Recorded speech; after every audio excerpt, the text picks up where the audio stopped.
Hey, man, you guys are ahead of me. I wouldn't know what to do at all of this stuff.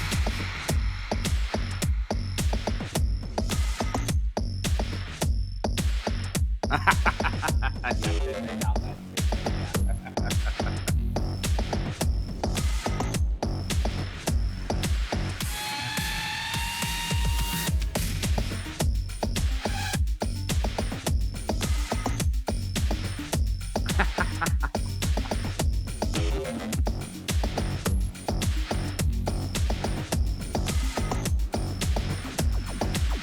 Oh, it happens all the time. That's to be expected.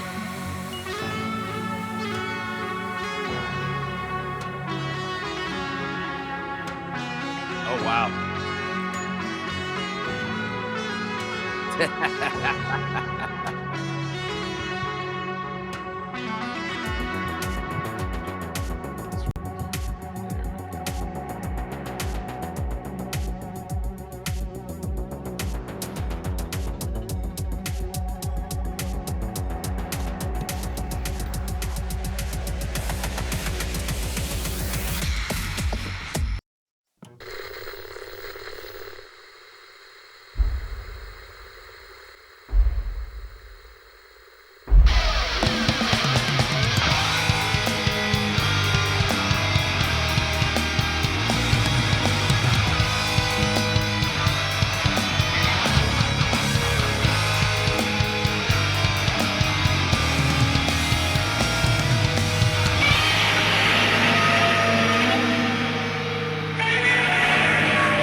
No, interview 2. Oh, it's interview 2? Yep. And we've almost got it. We're there. Hey! All right. Wait, you have to refresh again. I have to refresh him again. The comedy of errors that is our tech setup continues, folks. That's all good. No worries. No worries. There we go. Not to Gotta toot my do own it. horn, but I can imagine how bad this would be if you didn't have a third set of hands just to click things. It'd be the worst. Yeah. No, it would be video of us like scrambling right now, like looking at the camera, really puzzled. Like, yeah. Yeah, I'm off camera. I didn't see that. I don't think we would ever have a video interview. Ever. Yeah. But no, thank you so much for joining us, man. Tonight we have Ryan J. Murphy of the Your Horror Show podcast. Yeah. I'm almost caught up. I'm like 2 episodes behind.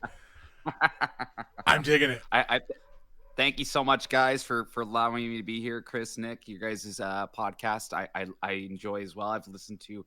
I don't know who I was talking to on the IG, but I was saying I'd already listened to at least 3 to 4 of the episodes. And I appreciate you guys shouting the program out when you guys did, and appreciate being here and talking awesome fucking horror movies. Hell yeah. That was mostly me, by the way, on Instagram. Yeah, it was me at first, and then I was out of town the last couple of days, and Nick picked up the slack for me. Yeah. Awesome. I was actually the one that shouted you out. Do we have a link I was gonna say, do we have a link to share this? Because I'll reshare this on my IG right now too. If you guys want to send me a you can share our Instagram or our Twitch channel. Twitch.tv/BigDummonsters. Cool. Yeah. Cool. That'd be awesome. Yeah, I found your show. I want to say it was a Reddit post. Like nice. The show on Reddit Audio Drama. Yeah, the show hadn't come out yet. Yeah. And I saw your post there and went over to look at all the pictures and shit that you had posted on Instagram. And the art style is what dragged me in. It's just so good. Just that old school. Yeah, EC I gotta Comics credit. vibe. I gotta credit my guy Ghostly, who does all the artwork for our show. He's a really fantastic artist. You can look him up at Ghostly Ink Company on IG and on his website. And he's just really amazing at getting the style right of that EC Comics kind of 20s to 40s style. And yeah, it's so noir. It's just awesome. And he just does such a great job of customizing every cover and making it feel kind of like a Tales from the Crypt kind of homage, which is like one of my favorite shows of all time. And Same. We've talked about Tales from the Crypt a lot on this episode.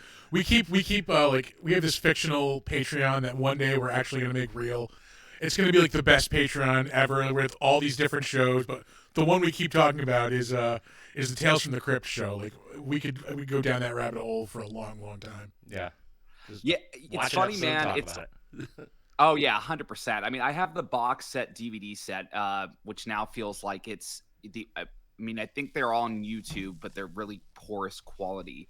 But the show was just so awesome because of how many great, amazing guest stars they always had, and like the obviously the writing and just borrowing from the comics, and then the directors that they had, Zemeckis and Richard Donner, yeah, like Richard Donner, yeah, and then Arnold Schwarzenegger doing an episode, and yeah, I mean it's like a who's who of like just incredible talent working on that show, and but yeah, I don't know if we'll ever see it again, man. It's just mired in rights bullshit, and Yeah, the it's, licensing it's, is yeah, it's all the swamp. licensing stuff. One person controls the EC Comics, and then one person controls the Crypt Keeper, and then one person controls the show, and so Shyamalan tried to reboot it a couple of years ago, and he, I guess, got one of them on board, but he couldn't get the other people on board, and they all like hate each other. So Yeah, I don't big know part when of that we'll was like ever. HBO didn't technically own it, right? The HBO just Correct, showed it. exactly. They had like Yeah. viewing rights.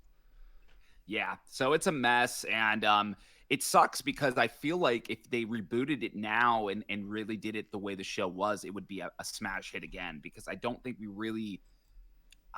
I like Creep Show. I think it's fine. It's I think it lacks the just kind of lacks the punch that like Tales from the Crypt had. I think having like a talkative host like the Crypt Keeper is just so essential for a show like that. yeah, I think And, this is the thing that really pulls it together. Like I just for some reason I like on paper Creep Show I should love. I watched the first season and I just completely checked out. Yeah, like I've watched bits and pieces. Like you, I did watch the whole first season, then I watched bits and pieces of second and the third. And I was like, it's fine. Yeah, it scratches like a certain itch if I want some anthology horror, but it's not my favorite thing. I thought Cabinet of Curiosities was really fun. Yeah, it was really some of good. the stories a little too long, but I thought that it was like a good overall production. And then Black Mirror for me is just it's like hit or miss. Like I either love it or I just hate the episode. Yeah. And those are kind of run a little long, but Tales from the Crypt was just like perfect, like of that 25-minute little fucking thing, really high production quality, really fun, gory. Yeah. I really love that, and Twilight Zone's my other peak anthology series. What did you think of the reboot of Twilight Zone? I thought it it didn't missed do much for me, but I thought it missed a massive opportunity to I think Peele was right on the money, a good person to like do that. But I think that I was talking. It's funny enough. I was at a party last night, and I was talking to somebody about this very thing, and I said the major problem with the reboot of the Twilight Zone was the length. The original series, the episodes are 20 to 25 minutes. They work really well in those short little snaps. When you drag it out to 45 to an hour, it really just you feel the weight of like where the episode's going, and you're like, yes, I understand, and this is going to be a twist, and this person's going to get it. Yeah, it's cut to the chase. But you kind of you know the cliche already, rather than when it's like snappy, you get in and out, it can hit you a little bit harder, and you're like, oh yeah, okay, cool, I like that. And so I thought that they missed opportunity with doing it that long, and I also just thought Peele was involved, but he really, really wasn't involved all that much. And I think that was a huge mistake. He needed to truly be involved in the show, I think, for it to really work. Yeah, I think he was just like executive producer on that. So he Yeah. just maybe had a little bit And then of obviously the input, and then host yeah. portion, but yeah. You probably get asked this a lot, but what do you think is your favorite ep of Tales from the Crypt? Oh my God, man. I'm not gonna lie. I get every Halloween season. I do watch the episode. I think it's called Only Skin Deep, and it's the episode where this guy goes to a Halloween party and he's like an abusive kind of like misogynistic asshole, and he's like goes there and he meets his ex who is like wants nothing to do with him, and then he meets this woman in the kitchen, and she's wearing like a corpse outfit, and he's like all into her, and she's like really weird and kinky, and they end up going back to this really dilapidated kind of odd place where they have sex, and he's like kind of still stays there, but he hears people coming in and out, and like the twist is that she is actually a corpse and that she's been murdering all these people. And like it was just it's so great to watch around Halloween, and the makeup effects on her especially just awesome. And then of course he makes like a grisly awesome death at the end. So I always watch that one and I love it. And I think the other one I watch every year is an All Through the House, the Christmas episode, which I think is absolutely perfect. That is a classic. So that one is just so much fun. For me, I'll say the I forget the title, but the Morton Downey Jr. episode where he's like, oh yeah, that one's fantastic. Yeah, oh that yeah, that one one's scared the hell out of me when I was a kid. Is the haunted house one? Yeah, where he's like he has like a talk show, and is, he's like going through the house with the camera, and he keeps catching all these like crazy things. That one is honestly a classic as well. That's in the top 5. I love that episode too. That one's a really really good one. I think I gotta go with the again. I forget the title, but the Arnold Schwarzenegger one with the I love that one. And they wind up switching parts. Oh yeah. It's just he's like continually getting better looking, but he keeps the same voice, and like it's so funny. He winds up really broke, and it's your classic morality tale twist, and that's just what makes it.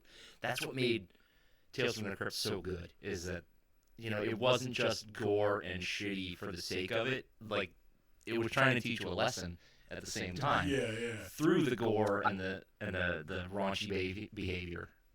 I did also love the episode. It's called I think it's called what is it, like Only Something in Brass Hearses or something like that. But it's the episode with oh my god, why am I blanking on his name right now? He's been in so much stuff. It has Brad Dourif and oh my god, he was in Aliens. Game Over, man. Game Over. Why am I blanking? Oh, Bill Paxton. Bill Paxton. It has Bill. It has Bill Paxton and Brad Dourif in it, and they play like brothers, like kind of idiotic, stupid brothers, and that they like had a thing. They had a drug thing with this ice cream man who they end up killing, and it turns out he has a twin brother, and like they're like joined at the hip, and like it's really disgusting. I love that. Yeah. I have seen that one. Oh, what was another great one was the Bobcat Goldthwait Don Rickles one. Yes. Yeah. Where Don Rickles is like the famous ventriloquist, and like Bobcat Goldthwait is jealous, and like, isn't he like because he's got like the deformed Siamese twin, right? Yeah. He finds out like his secret is like the dummy is like his Siamese twin. Amazing. Yeah, it was again, the episodes are so good when they're just like disgustingly gross, and they're like like you have those like you said, you have the morality tale, but you also have the horror aspect of it was so awesome because you really had those like very visceral, gory, awesome effects that they did in like all of those episodes. Yeah, I feel like that it targeted 2 audiences. So like the gory stuff and the debauchery was for the kids. The horror kids. The horror kids who shouldn't have been watching it. And then like your more mature kind of message was in there for the adults to catch on to. So it made it more interesting the older you got, which is crazy how like a quote unquote like gory horror show can be so universal. I couldn't agree more. I think that I mean, growing up, it was for me. I felt like maybe as kids we had more access to anthology horror than we do now. Oh sure, definitely. We had Tales from the Crypt. I remember watching at times. I remember watching Tales from the Dark Side, which I still think has one of the scariest intros of all time. So good. Yes. Monsters, I remember too. Monsters, yep. I remember Are You Afraid of the Dark was like key gateway horror for me. I loved that show growing up. 100%. Goosebumps. Unfortunately, we had Freddy's Nightmares. yeah, Freddy's Nightmares. Yep. And Friday the 13th, the series. Oh, Friday that the was 13th, bad too. The series.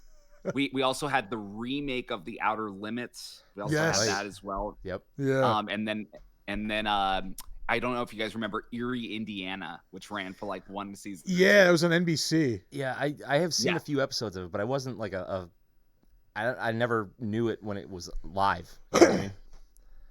Yeah, it was one of those shows that it was odd, but again, it was like the anthology set in the town, but it was the same people. It was a little bit like ahead of the curve in the vein of doing an anthology that was centered still around main characters, but it wasn't, it was like obviously a new story happening in the town every time type of thing. Right.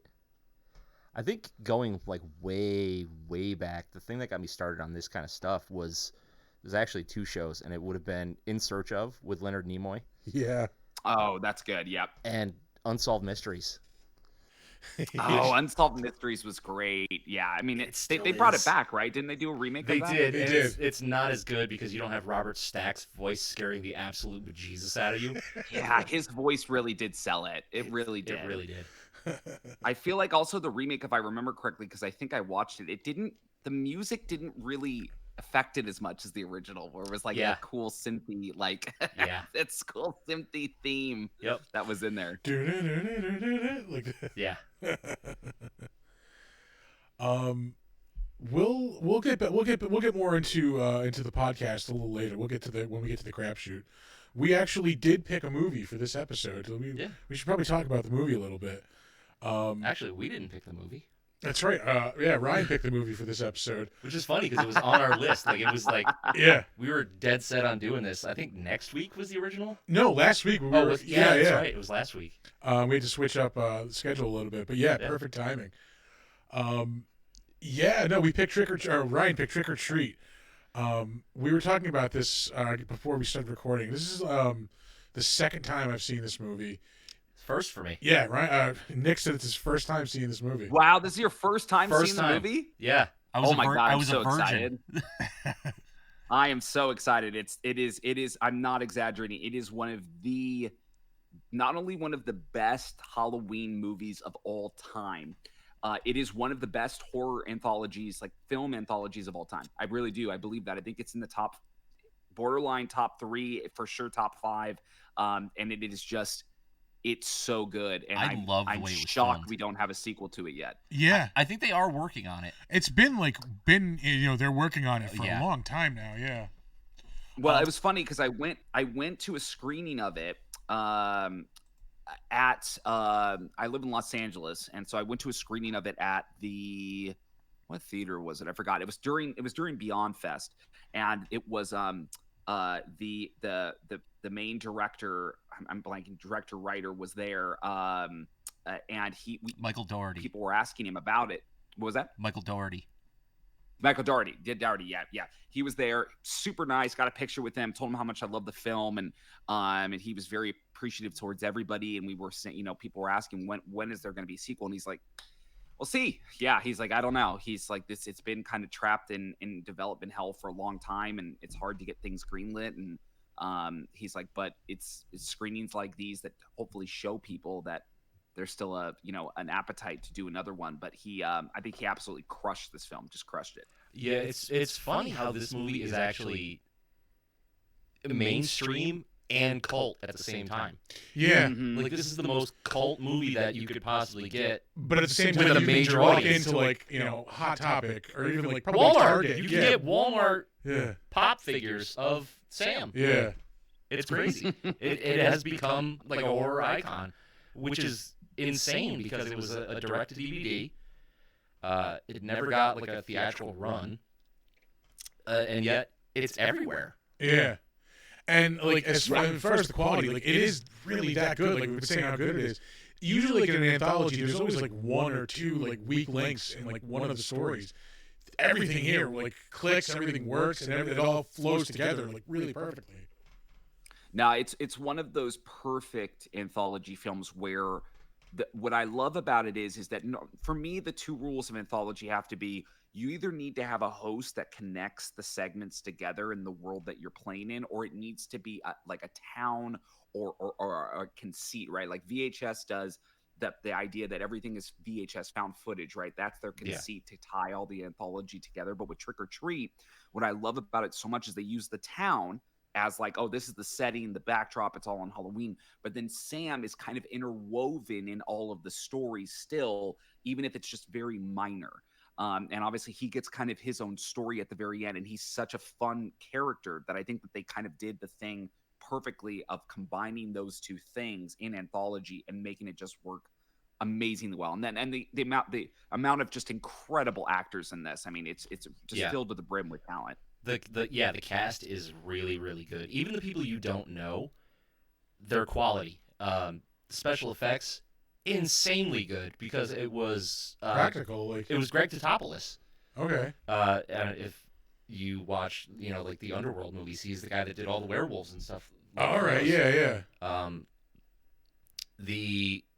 The way it was filmed and put together, like it almost doesn't feel like an anthology. It feels like you're just watching separate parts of a night, but you can really dissect it and put it into chunks.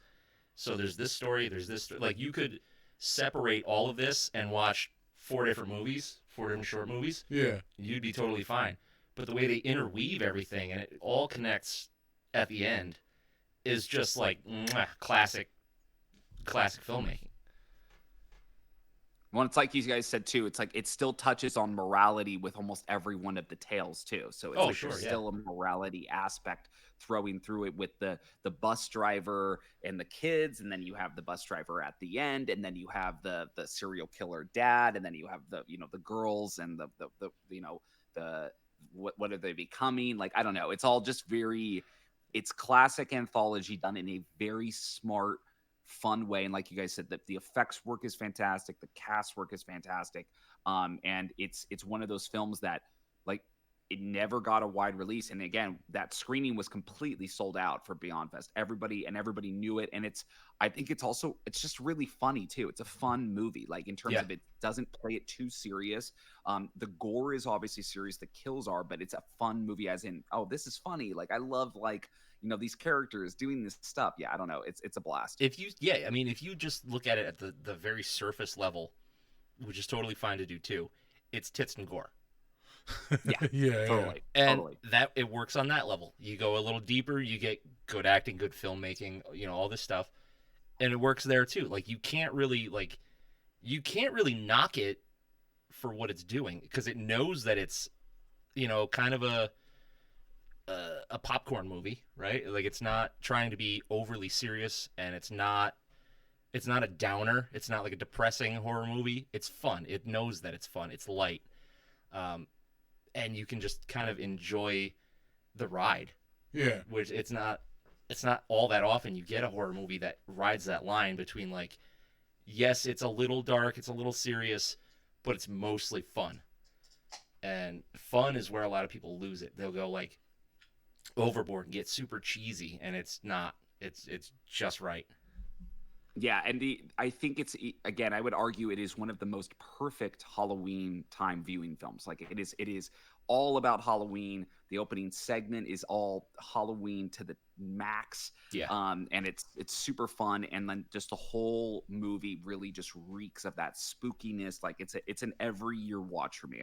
That's always one that no matter what, I will be watching it in October at some point, whether it's towards the end or the beginning or the middle. But every time I'm like, yep, trick or treat's happening. You got to get one in. Yeah. It's like my wife is obsessed with the movie Hocus Pocus. And, as much as I, am completely burned out on it, you have to argue that it is an amazing Halloween themed movie. Like it's great in October. Also, this is produced by Bryan Singer. So that's like, also A+ stuff there. I was going to say too, it's funny.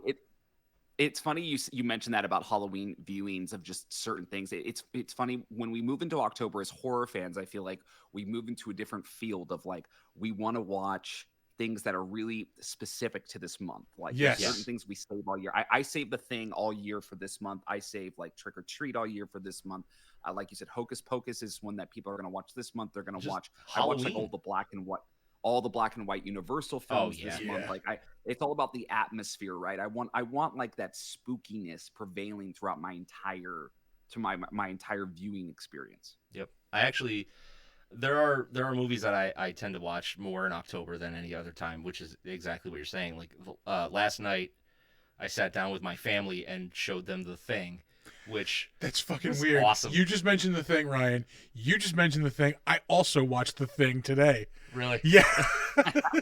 That's crazy. It's a feature-length ad for J&B Scotch, and it's amazing. But yeah, my 9-year-old was a little freaked out. Like it might have been a hair too intense for him. Like when you get to the scene with like the dog, splitting apart and all, like the big gore effects. Yeah. he was The, hiding the his whole eyes a little thing, bit. the whole thing holds up though so well. Oh, it's I so mean, it good. holds up so freaking well. Like it really is one of those. It's the gold standard for practical effects. It really is. It holds up so incredibly well. Like I watch it every time, and I'm just like, man, it's a great movie. Just a Yeah. great movie. Like yes, the practical effects, the gore, all that, but man, at the heart of it, just fucking The awesome story, movie. Just a yeah. great film. The stress and the paranoia and everything like that. It's no matter how many times you watch it, you're still gonna feel it. 100%. I couldn't agree more. I love it so much, and that's like I said, that's a spooky season watch no matter what. I recently rewatched Phantasm 2 as well. Hadn't seen that in a long time, and man, oh man, that movie fucking kicks. I love that movie so much. Two was the one you couldn't find forever. It was 2 or 3. Yes, yeah, Was it yeah. 2? That's 2 is the one you can't find forever. I actually went to Amoeba and I found it and I bought it on Oh, shit. on DVD, and it is, dude, the practical effects in that are fucking awesome. So Yeah. good. I haven't seen that in a long time. I used to watch the first one a lot. Just Angus Scrimm as the tall man was just like the most fun, ridiculous villain ever. Oh yeah, totally. Like I said, two for me is like, it's like Evil Dead 2 status, where they had way more money to make it, and so they made this Yeah. bombastic, fucking crazy movie. Yep. And the effects work in it is so good. Like it really blows kind of one out of the water in that range. So I think I prefer it to 1, honestly. Bold, but understandable. Yeah, it's great. It's fun. In the spirit of being critical, looking at this movie with a critical eye, is there anything we can think of to ding this movie on? There's always something to ding. Yeah, I'm trying to think of anything off the top of my head, and I really have to think of anything.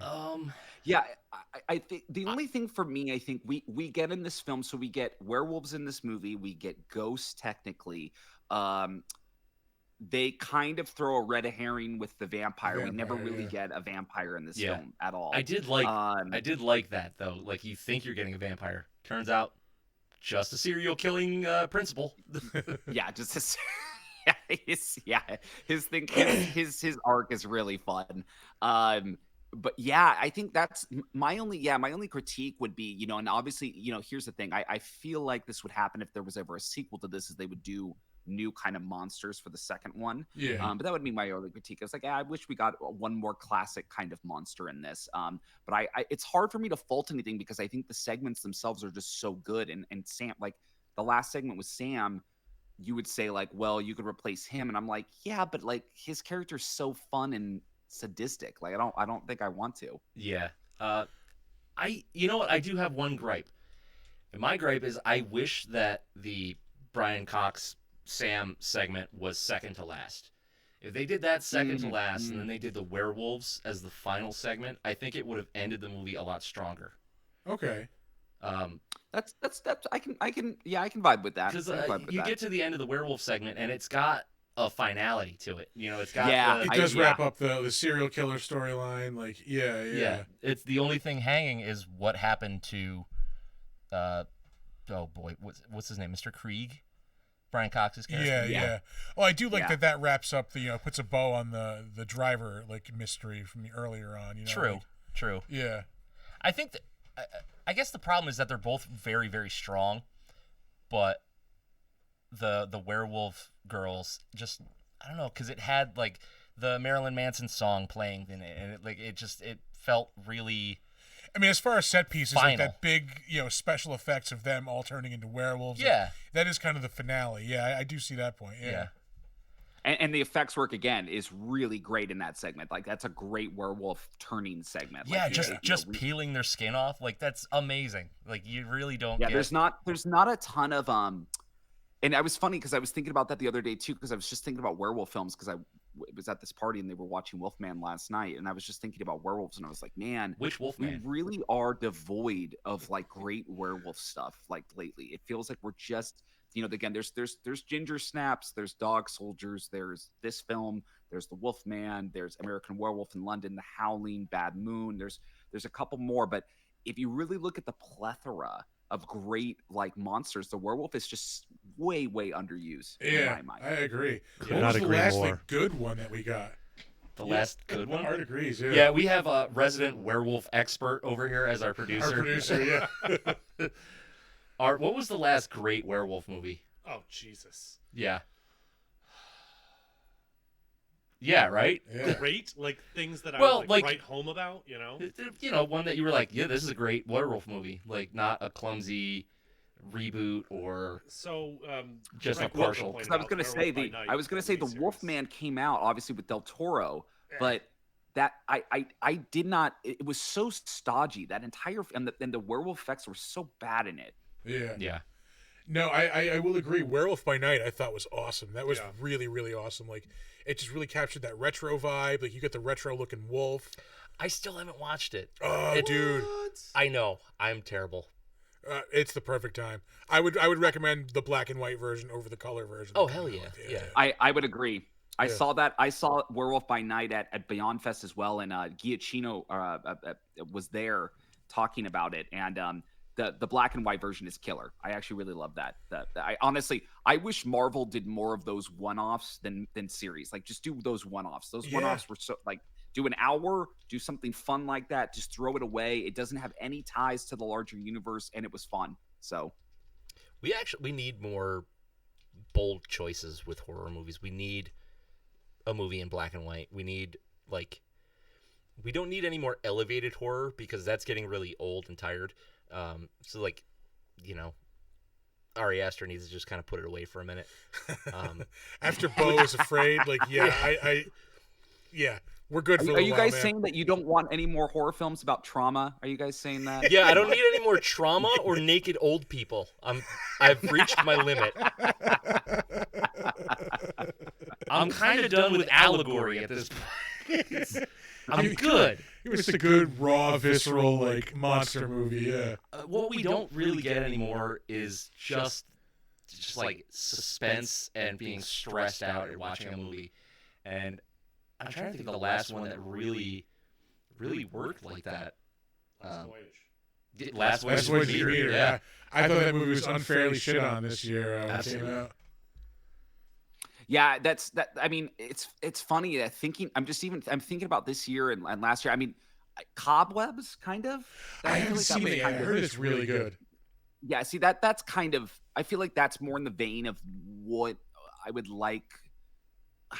It's really tough because I feel like we're in this zone where people believe that you have to have horror mean something more than just, man, this is really fun and like kind of like it's gonna scare me. Like I don't know. Yeah.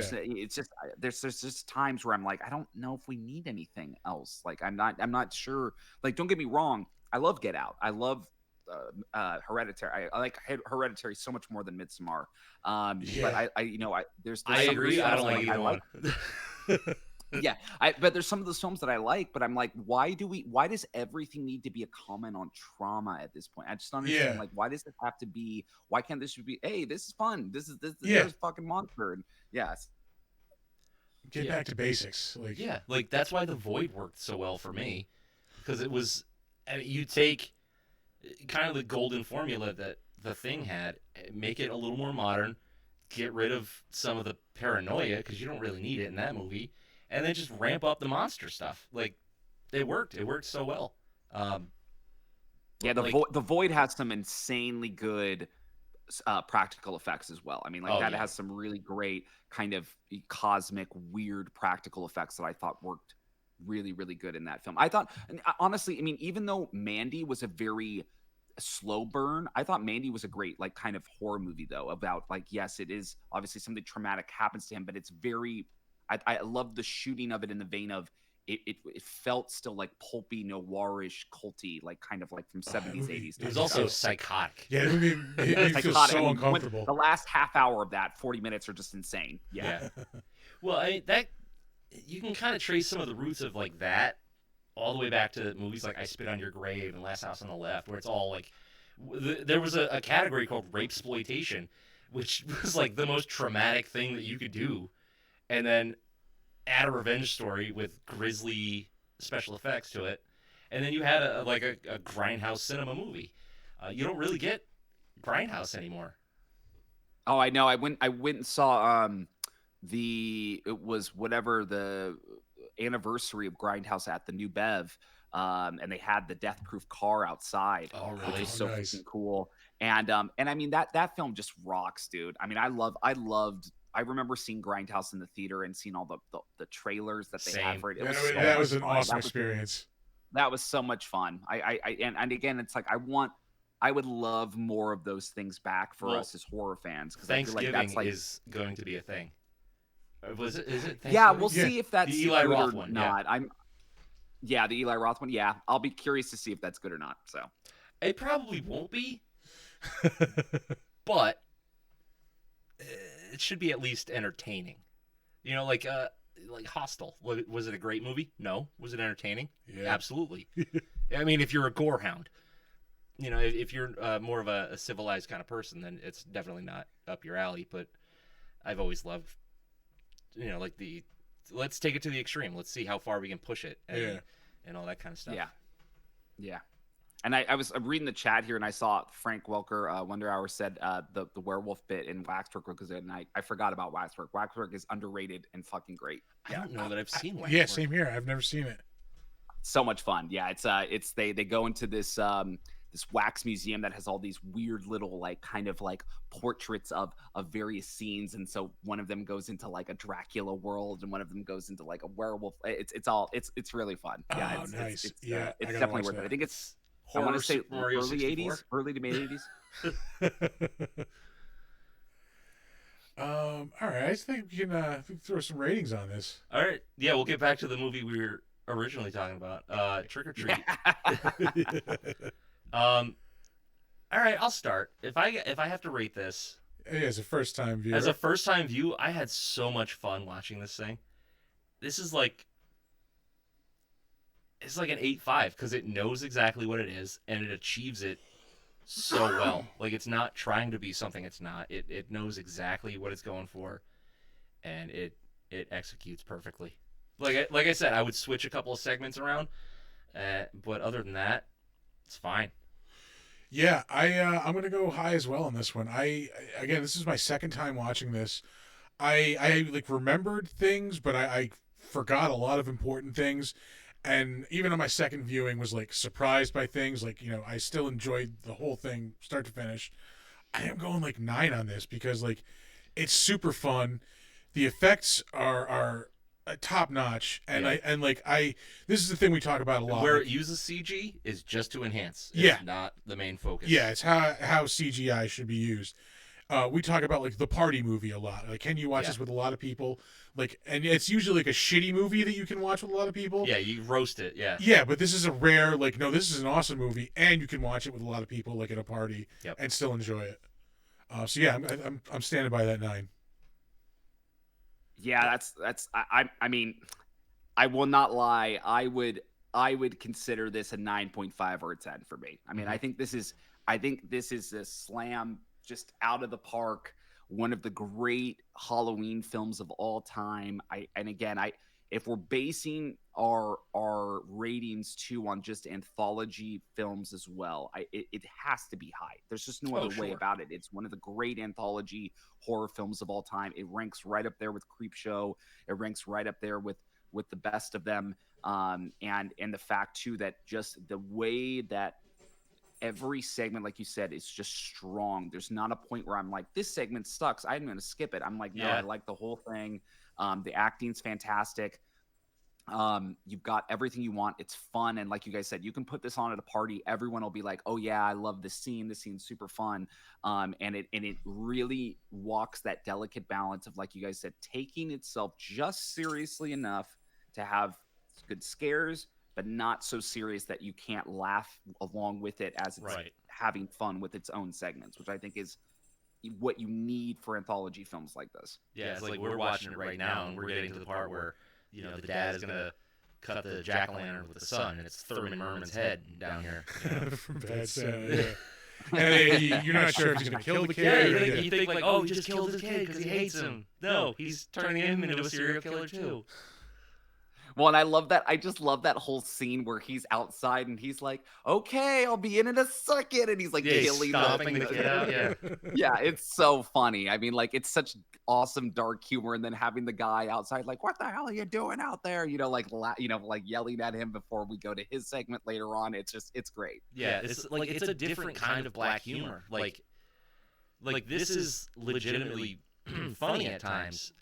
But then you've got a movie where Chris gave it a 10 is American Werewolf in London. Yeah, I mean, Yeah. that's a classic. And that has so much humor, but it's like buried under the seriousness. So it's like a completely different ratio of scare to funny. And that works so well too. And it's not like blatantly a comedy movie. But, you had John Landis directing it, so it had to have a little bit of goofiness to it. Like Nazi werewolves or whatever the hell they were. Like, I love it's that scene it's so much. absurd. That scene is so good. As Yeah. goofy as it is, it's still horrifying. terrifying. Yeah. Yeah, the way that they're just coming in and they're like shooting everybody, and like, yeah, I love that scene. That scene is great. That blood curdling shriek. That Yeah, and I think what it was, he buried the funny under the scare, where this is more the funny is alongside the scare, but the ratio is still right. It's more scare than funny, so it just nails it. I see Frank Welker in the chat says, "I've never seen American Werewolf in London." Dude, do yourself a favor and watch that tonight. Seriously. Yeah. Oh, it's amazing. I am jealous that you get to watch that for the first time. Yeah, no, Yeah. It's funny when That's people a say good that, like, I've point. never seen so and so. I'm like, dude, I am jealous for you because if I Yeah. can go back in time and watch this for the first time, I totally would, and I just loved it so much. So. Yeah. I think there are movies that I would love to go back and see for a first time as an adult, but there are things that I saw the first time as a kid which made me appreciate them way more. Like, it started my obsession with Hellraiser, because, like, if you go back and watch Hellraiser now, yeah, it's good. It's definitely good. It's still one of my favorite movies, just more for sentimental reasons. But when you're 4 years old and you watch that fucking thing, it's the greatest thing you've ever seen in your life. The Hellraiser is one of those, I mean, absolute just bangers of a movie in terms of like the way the practical effects meld and just like that. Yes. I'm not exaggerating when I say it probably opened a lot of people's sexuality in terms of their sadomasochism. Oh, sure. Oh yeah. They're Yeah. like, oh, I want to kill some people and have sex. It's like it's a and kinky BDSM like leather daddy horror movie, because that's what Clive Barker was into. Yeah, and it was that film is just, and it's so funny because the Cenobites are like rarely in that film too, which is so funny. I think they've got about 10 minutes of film time. Yeah. Yeah. I mean, they're only really central in like the last 30-40 minutes of the movie, and so it's just I love Hellraiser so much, and I think the biggest mistake of that franchise was not allowing Julia to continue to be the main villain, because she really is like the central antagonist of that whole series, and she's so good. Yeah, well, people think Hellraiser, they think the Cenobites, and like you said, like they're only in it a couple of minutes at the end because they're the consequence. They're the like, comeuppance. Yeah. Julia is the villain. Like Frank is the villain. Like you see them in their relationship, and like they're the bad guy. She's a goddamn serial killer in this movie. Totally. You never think about that. Like she's murdering people with a fucking claw hammer. And honestly, I think the second one is it's not as good as the first, but it's very solid. I actually keeps really the love spirit. the second one as well. Once they move on to the third, they lose the goods. Everything starts to become too clean. Like the first two Hellraisers, the makeup effects make everybody look dead and dirty and gross, and the more the movies go on, the cleaner and like brighter everything becomes, and it's just not the vibe. Nah. Mm-mm. Agreed. Yeah. I couldn't agree more. All right. So with that, we get out of our review phase. We move on to the trivia. And as soon as I open it up on my phone, we'll go through it. Nope, not IMDb. I don't. You'll get there. I'll get there. I'm nervous. Leave me alone. All right. The kid with the lollipop in his mouth who peeks in on the girl's changing room when they're trying on the Halloween costumes is Quinn Lord, who plays Sam throughout the rest of the movie. I don't know if that's in your segment, It but is. I stole your thunder. Wow. Yeah. I didn't know that. That's fucking cool. I love that. Yeah, I love that they had a little kid Actually as Sam. play it. Yeah, actually do it. Yeah. That's really fun. The performers under the masks playing the kids on the school bus all have real disabilities or injuries. They are apparently, and they apparently had a blast during the shoot. Their costumes were inspired by a mix of photos from Ralph Meatyard and Diane Arbus capturing real mentally disabled children on Halloween in their homemade costumes. Which, like, that's Nice. deep cut trivia. Yeah, yeah. Like, I have actually seen some of those photos, and they're in those, like, you know, like, darkest photos from history kind of things. It's all, like, black and white photos of kids making Halloween costumes, and they look terrifying. yeah. I love that. Yeah, that's awesome. I actually didn't know that either, that they were actually kids with disabilities. That's super cool. I love that. Yeah, I like it. You know, instead of, you know, the easy route would be find kids with SAG cards and put them in the movie, and then have them pretend to be, you know, mentally handicapped kids or whatever. That's easy. Do the work. Get it done legit. I like that. Yeah, that's very cool. That's very cool. Let's see here. The fight scene between Sam and Krieg involved an 8-year-old stunt performer as well as an adult stunt woman. An 8-year-old stunt. How do you become an 8-year-old stunt man? I have no idea. That's a huge missed opportunity in my life. And very Someone just Jackie Channing their way through life at 8 years old. Yeah, I imagine the insurance policy of that movie is like astronomical. Stuntman's 8. He smokes and has an ex-wife. He's just drinking like Coors on the set. Yeah. I work 80 hours a motherfucking day. Yeah. Right after this, I'm doing the Time Bandits reboot. Yeah. Oh God. Oh man. Oh Jesus. They couldn't use any recognizable candy wrappers because all the candy in the film is either poisoned or filled with razor blades, and they had to create their own instead, which, quote unquote, which was kind of fun because we came up with stuff like Big Fudge Log. Doherty revealed. That's an example of somebody having fun with their job. Like, Right. yeah. And you really can't even read any of the candy wrappers, but I bet there's some obscene ones. Big Fudge Log. That sounds Yeah. like a delicious candy. I tried one. I would try it once. Yeah, you'll have a big fudge log after you eat that too. So, yeah. Let's see here. This is really interesting. I always like to find facts like this. The blood used to show Emma's demise. She was the first victim. She was taking down all the. Oh yeah, costumes. Leslie Bibb. The blood used to show Emma's demise beneath the sheet was boiled right before filming, so it would steam. Which I didn't even notice on the first watch through, but we got it on now, and I was looking for it. Yeah. Yeah, that works. Huh. Like it's really noticeable when you know to look for it. Interesting. I love this shot of Sam in the flashback. Oh yeah, He's just still there, like with the crow. yeah.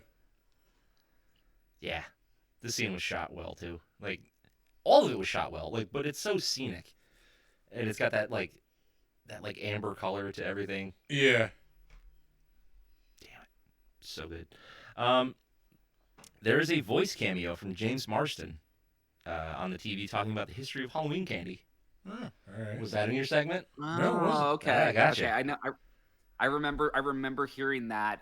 I know that segment, but I didn't know that was Marsden. That's funny. Yeah, we got some Cyclops action here. Which, yeah, like, I assume that was a Bryan Singer grab? Probably, Yeah, yeah, that had yeah. me. Yeah. Because he did the first couple X-Men movies, right? It's not the only Bryan Singer grab, if you believe the rumors. Yeah, that's it. Yeah. Yeah. Yeah. Let's see here. Brian Cox wore a wig and prosthetics because he wanted to look like John Carpenter. That tracks so hard that's perfectly exactly and he plays like an old curmudgeon, which we all know John Carpenter is. Which is perfect for sure. He's the grumpiest dude, but loves he loves talking to people and being grumpy about it. And hating people. Yeah. I mean, I can totally get it, man. He has probably the greatest horror filmography of all time. And in his time period, he really wasn't very successful. It really sucks. And so I can understand like him being bitter about kind of all of that. And yet when you look at his filmography, you're like banger, banger, banger, banger. They all banger, caught on the back end. Yeah. Yeah. I would. Yeah, he's very similar to Cronenberg like that. Like, Cronenberg would have things that would hit kind of big, but everything that really worked well after it was out of the theaters.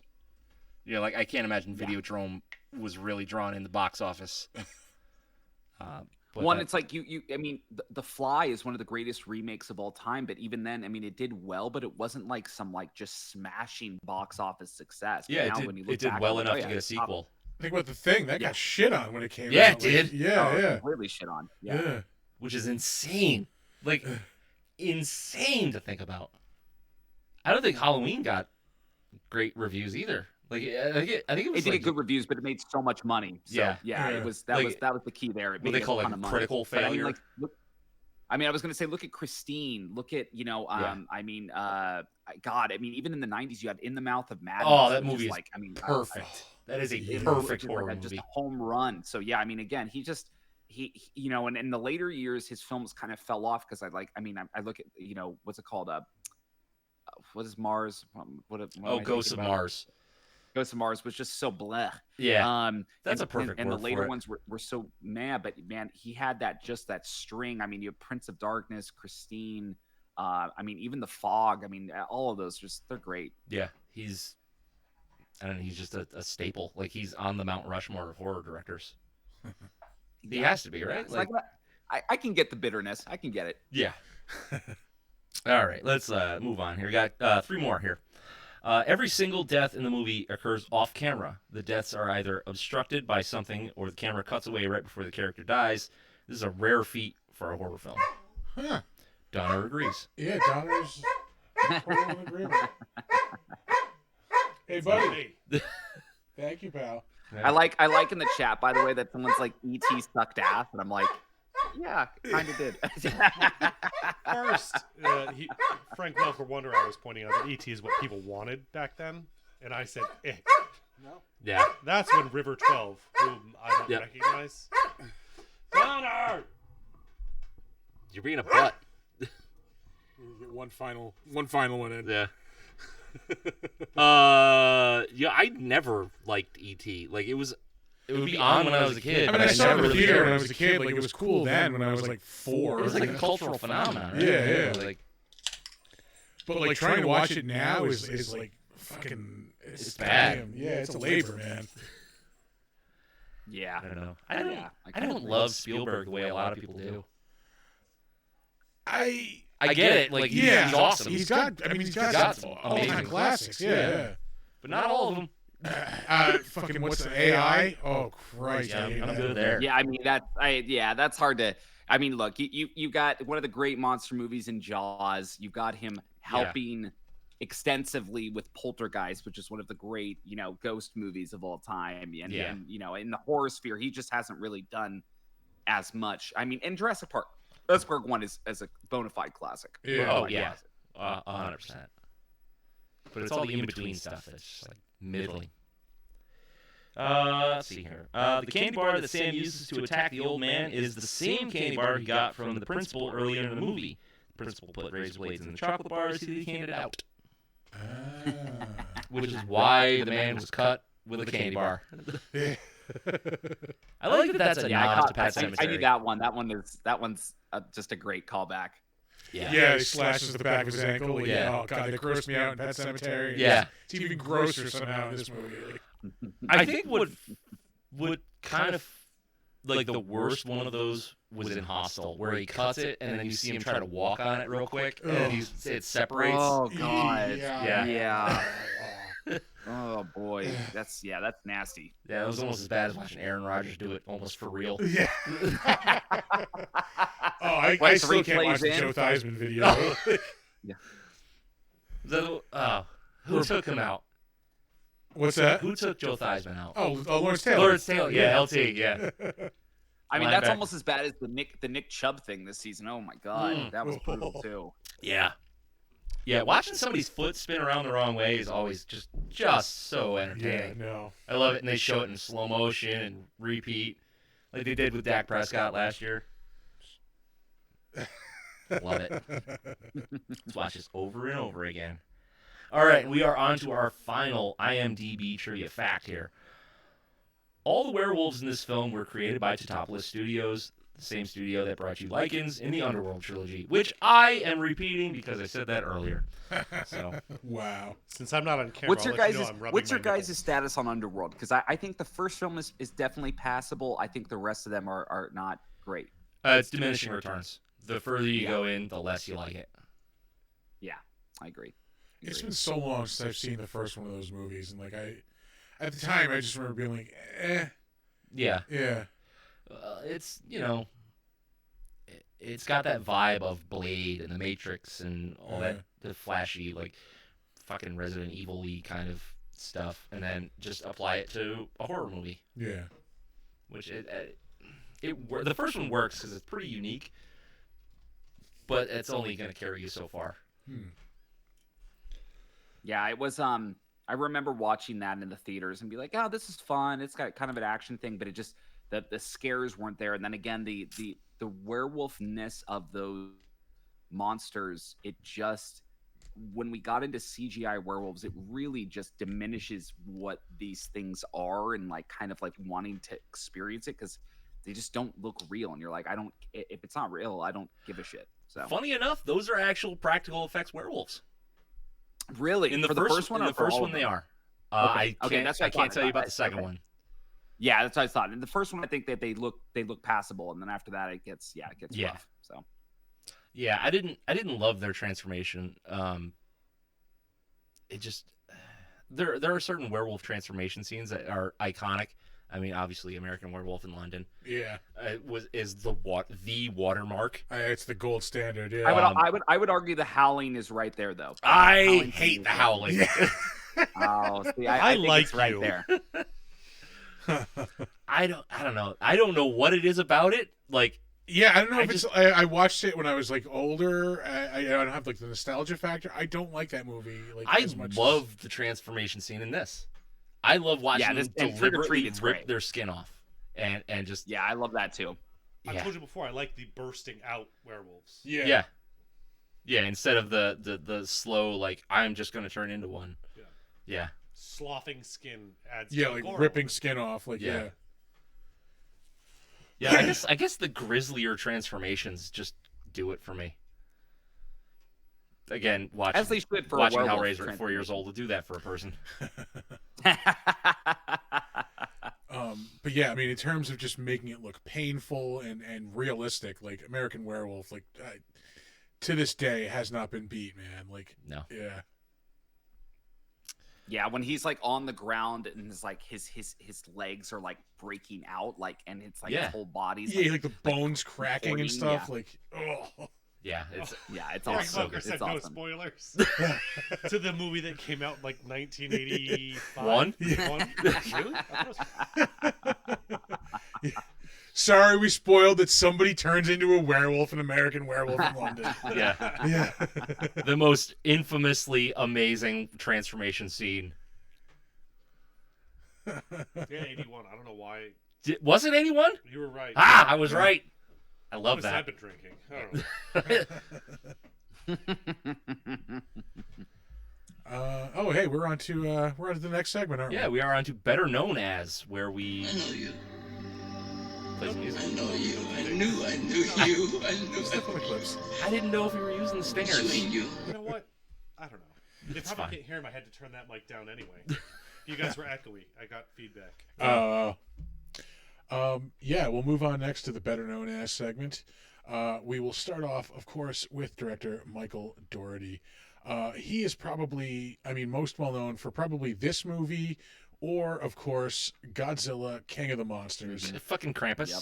Yeah, well, we've talked about And Krampus on the show. Yeah. But Krampus King of the is great. Monsters, man, I loved that movie. Yeah. That's King of the Monsters was a lot of fun. It's like 9 times better than Godzilla vs. Kong. Yeah. Like roughly 9 times. I'd say. That's a very specific amount. Yeah. It's amazing to me that he doesn't work more, because I feel like every time he's either directing or writing something, it's a banger. Again, Krampus, very good, solid Christmas horror movie. Trick or Treat, fantastic Halloween movie. Godzilla, great monster movie. It's a shame he doesn't work more than he does. I think the problem is the stuff he does is very niche. So Monster Kids love his stuff, but Monster Kids aren't driving the box office. Yeah. 100%. I couldn't agree more. That's 100% what it is. And like I said, it's a shame, because he really is kind of so weirdly good and specific about what he does. And again, I would argue every single film he's ever written, directed is like, these are great. Now he is doing Godzilla Kong, I guess, the New Empire next. So, but that's directed by Adam Wingard. So. Oh, okay. Is he Dougherty producing? Right. I believe he's producing. He wrote it. Yeah. Oh, writing it. Yeah. Oh, Writing he did 15 writing credits. He's writing the new Hellraiser series as well. I don't want that. I didn't love that new movie. That was just. It's not I great. didn't love. Man, It I was was so so glad someone sanitary. said that. It was. You know the problem. The biggest problem with the new film was it felt like it was made by people who don't like sex. It felt like I was literally watching a film that was like, you don't like sex. This like, movie's you clearly dry. Don't like. Yeah.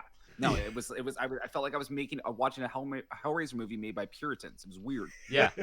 Yeah, it was just, I don't know, so clean and sanitary and well lit, and it's just it was missing the sex, and it was missing the gothic atmosphere that the first couple had. Yeah. And the like you said, in the first one where Julia is kind of the main villain, they tried to make this one dude the main villain, but he's never in the film. He's only in it at the very end when it's oh, he's been planning this whole thing. But I'm like, yeah, but he's not really done anything the whole movie. So it was weird. Plus, you don't care about anybody in that movie. The first one, Kirsty, you love her. She's great. Yeah, you want her to succeed. You don't want to see anything bad happen to her. This new one, you don't give a shit about anybody. Yeah, it was really weak for me. I remember seeing that on when it dropped on Hulu, because I was very excited for a new Hellraiser movie, and I was like, it was fine. Yeah, a lot of people have the problem with oh, it's a female Pinhead. Didn't care. I didn't care. Yeah, that could. It's fine. That was literally the last thing on my list of things to care about for that. Just film. get the job there was done. So many other criticisms of that movie that were way more warranted that had nothing to do with that. So we will move on, of course, next to Anna Paquin, one of the bigger stars in this movie. Cute as a button in this movie. Yeah. Anna Paquin is so good in this. She's just killer in this movie. Yeah. Great. And this was probably the tape that her agent sent for True Blood, probably. So. Yeah. Was this before? This was 2007 True Blood's 2008 or 9 maybe? Yeah, 9, yeah. You got it's it 2 up years on later, I think. Yeah, 2 or 3 years later. Again, it's almost as if we Jeez. have an internet movie database in front of us. Yeah. Yeah, I wouldn't be shocked at all if this was literally the thing that they were like, oh, by the way, she can do this. So yeah, she can do horror. Yeah. As far as some of the most recent things she has been in, she was in The Irishman in 2019. That was great. The marathon-length Martin Scorsese movie. It was great. I loved it. I don't give a shit. I still have only seen it the one time. I do want to watch it again. I just don't have 3.5 hours. Yeah, no, it's a rough one. I loved Pacino's portrayal of what's his name? Oh, you can do it. Come on. Oh. Hoffa. I There love you his go. portrayal of Hoffa. Yeah, his portrayal of Hoffa was great. I really liked Jack Nicholson's too in Hoffa, that film, but I really loved Pacino's portrayal. He was really good in it. Yeah. Let's see. 2008 was True Blood. Oh, so yeah, the following year. Yeah, 2008. Frank says in the chat too, and I agree with him that there was a little bit of a horror element with Anna Paquin and the OG X-Men. Yeah, I kind of agree. There's a little bit. Yeah. Oh yeah. She was just True Blood came out in 2008 and this came out in 2007. So again, I would not be shocked at all if when she did this movie and she went into the room, her agents were like, she just did Trick or Treat, and they sent her a reel of this little scene, and then she auditioned, and they were like, yeah, she can do this. Yep. So. She was in that like forgotten Pixar movie, The Good Dinosaur. In Oh 2015. Jesus! And they just like there's just She's had a no great mention she's of had a that movie. fantastic Like, career. yeah, Yeah, well, she's all over the place. Like in a lot of spots, you really wouldn't expect to find her. yeah. She is probably most well known as Rogue from the X-Men movies. Either that or Sookie from True Blood. Yeah, I'd say True Blood is her most well known. She was on that show for what, 6 years, 7 years? Yeah, 2008 to 2014, 81 episodes. Man, you talk about a series that started great and then just took a shitter after like 4 seasons. It just Season you 4 know was that where I lost it. my girlfriend loved that show, and I think that show definitely was more keen to female viewers for sure. Yeah. Some of the other standout things. She was in The Squid and the Whale in 2005. Joan of Arc TV movie 2005 as well. Oh, Steamboy. Steamboy rocks. I'm not familiar. It's a Anime? that was a Miyazaki movie, right? I'm pretty sure it was. I have never seen a Miyazaki movie. Are you shitting me right Not now? one. Why? The fuck? I don't like anime. Hold on. Look, I need to tell you, that is fine. That is totally cool. Miyazaki and like Studio Ghibli movies are like they're cinema. Like it's not anime. That's a fucking movie. Yeah, you have the meme of Scorsese just saying it's cinema. Right Yeah. there for you, yeah. Yeah. Yep, have not seen a single second of any one of those movies. Dude, you are doing yourself a disservice in the name of a genre. Go watch Grave of the Fireflies and cry. Spirited Away is Spirited Away is fantastic. amazing. Yeah, that's a great film. That's a go-to, yeah. Howl's Moving Castle. My Yeah, Neighbor Howl's Moving Totoro. Castle. Like, oh. Mhm. Princess Mononoke. Oh, yeah. Anyway, back to Anna Paquin. No. And Anime chat. away from my cinematic deficiencies. She was in 25th Hour in 2002. She was in Finding Forrester in 2000, which gave the world the sound clip. You're the man now, dog. She was in. Do you remember YTMND? YTMND? What is that? You're the man now, dog. It was a website, and that like it was just like gifs of things like early internet days. Yeah. She was in Almost Famous in 2000. Oh First yeah, X-Men she was. movie. Yep. Mhm. Yeah. First X-Men movie was also 2000. I gotta tell you, I think I've seen about half of Almost Famous. It's a good movie. Yeah. Yeah. It's a solid movie. Yeah. Solid. She was in She's All That in 1999. Wow. Also in Amistad 1997, another Spielberg movie. Again, as a working actor, I will just say for Anna Paquin, she is just killer. I mean, I'm telling you, she's had just incredibly long-lasting, amazing career. She really has. It's just solid. Like you never really see her. Like she may be in something that's sketchy, but she's always good in whatever she's in. Yeah. totally. She's her first roles in 1986, so she's been around almost 40 years in acting. But some of the other notable things: Fly Away Home, 1996; Jane Eyre, also 96; The Piano, 1993. That's the one that got her like the first like really big like critical acclaim. Yeah. Moving on. Next up, we have Brian Cox. Oh, Yeah, Brian Cox, man. just top So notch good in this. actor. It's this film to me is like I wish we could get Brian Cox in more horror films because he would just tear it up. I mean, Oh, yeah. to me, he would be akin to me what Peter Cushing and what oh my god, why am I blanking on his name from the other? He's in the Frankenstein films with Cushing. Why am I Christopher blanking on Lee. his name right now? Christopher Lee. He is our timeline now. He's at that age where he can play all of those roles. He's the elder statesman. Yeah, he's the elder statesman. He would just crush all of them. Yeah. He can do the stupid, funny, goofy shit because his comedic timing is amazing, but he can also do drama, which is rare because they're two very different skill sets.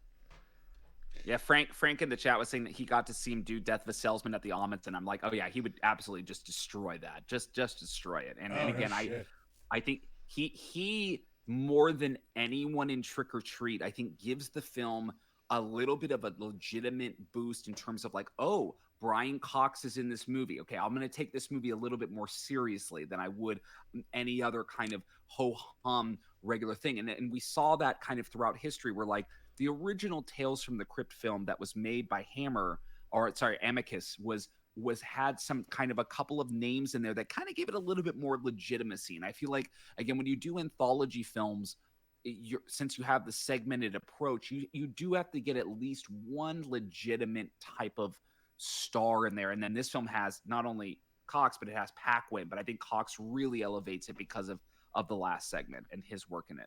And Dylan Baker too, another acting powerhouse. Yep. He also lives not far from here. Brian Cox. He lives on the other side of East Greenbush, I think. Get the fuck out of my life. Yeah, no shit. Fucking what? Yes, he's fairly local. Yeah, that's amazing. Yeah. You imagine going out to a bar and grabbing a drink, and is that Brian Cox? Just picturing him at the Heritage. He would never drink at the Heritage. Because I would go flat broke to have Brian Cox ride around a cop car with me, pretending to be a drunk chief of police.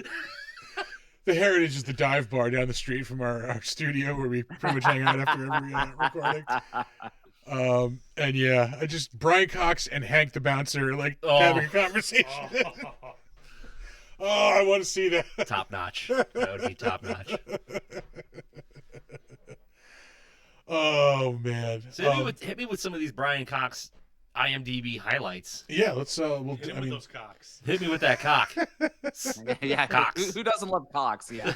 Yeah, lay that Cox out. He is going to be a voice in the upcoming Lord of the Rings animated War of the Rohirrim. I don't know if it's a movie or series or what they're doing with that. I'm not sure. Yeah, but that's a thing that's happening. As far as the stuff he's probably most well known as, I mean, as far as recent stuff, he's Logan Roy in Succession, and that's pretty huge right now. Succession, what's that show? Yeah, I never heard anyone talk about that. There's the only monsters in that are the greedy business monsters. Yeah. We'll get to that. Some of the other stuff he's been in. He was the narrator in that Quasi movie, the recent Broken Lizard movie, which was. Didn't everybody hate that? Yeah. Which one was it? Which one? Broken Lizard? Which one was it? Quasi, the one that just came out earlier this year. Oh right, yes, Quasi, wasn't it? Yeah, Quasi, yeah. Is it Quasimodo? It's quasi-watchable, is what it is. I was gonna say, who fucking cares? Honestly. I love Broken Lizard though. I love those guys for their DIY aesthetic. I love that. I mean, and again, I watch Beer Fest and Super Troopers all the time. I love both of those films. Those are A1 comedies. They're amazing. I when that movie came out, we watched it. I said I feel like this is a contractual obligation movie. They had to make this and just make the fucking movie. Yeah. Put no effort into it. Yeah. That's Anyway, fair. That's fair. That's why Guns N' Roses put out a covers album in the 90s. Because we just have to make an album. Yeah. He was the voice of God in an episode last week, Tonight with John Oliver. He was in that animated Blade Runner series, did a voice in that. I didn't watch that. And as a giant Blade Runner fan, I have reasons. And those reasons are the latter Blade Runner movie. It just, like it showed me that you just can't do it. Fair enough. See, I didn't hate Blade Runner 2049. I hated Jared Leto in it. That's who I hated. I didn't hate the film itself, but I hated him in the film. I just couldn't get behind Kay, like the character. Like I don't know why. I just didn't care. Yeah. I enjoyed it more than I thought I would, but I really despise Leto in it, and I despise him in most movies. So. Yeah. I despise him as a human. Yeah. Yes, exactly. He was in 3 episodes of the first season of Good Omens. He was the voice of Death in that. Oh, we have God and Death. Yeah. He is, of course, Captain O'Hagan in the 2 Super Troopers. Yeah. In the 2 Super Troopers movies. There you go. There it is. Hilarious. Yeah. Yeah, that first one. I said I like the second one, but that first one is just so amazingly hilarious. Yeah. No, the first one is perfect. Bear fucker. Do you need assistance? I still quote that line. The next person to say shenanigans is gonna get pistol whipped. Is that part of like all the crazy crap on the walls? Shenanigans? Hey, you guys doing some shenanigans in here? The movie is infinitely fucking quotable. Yeah. And that was the second time I got the clap.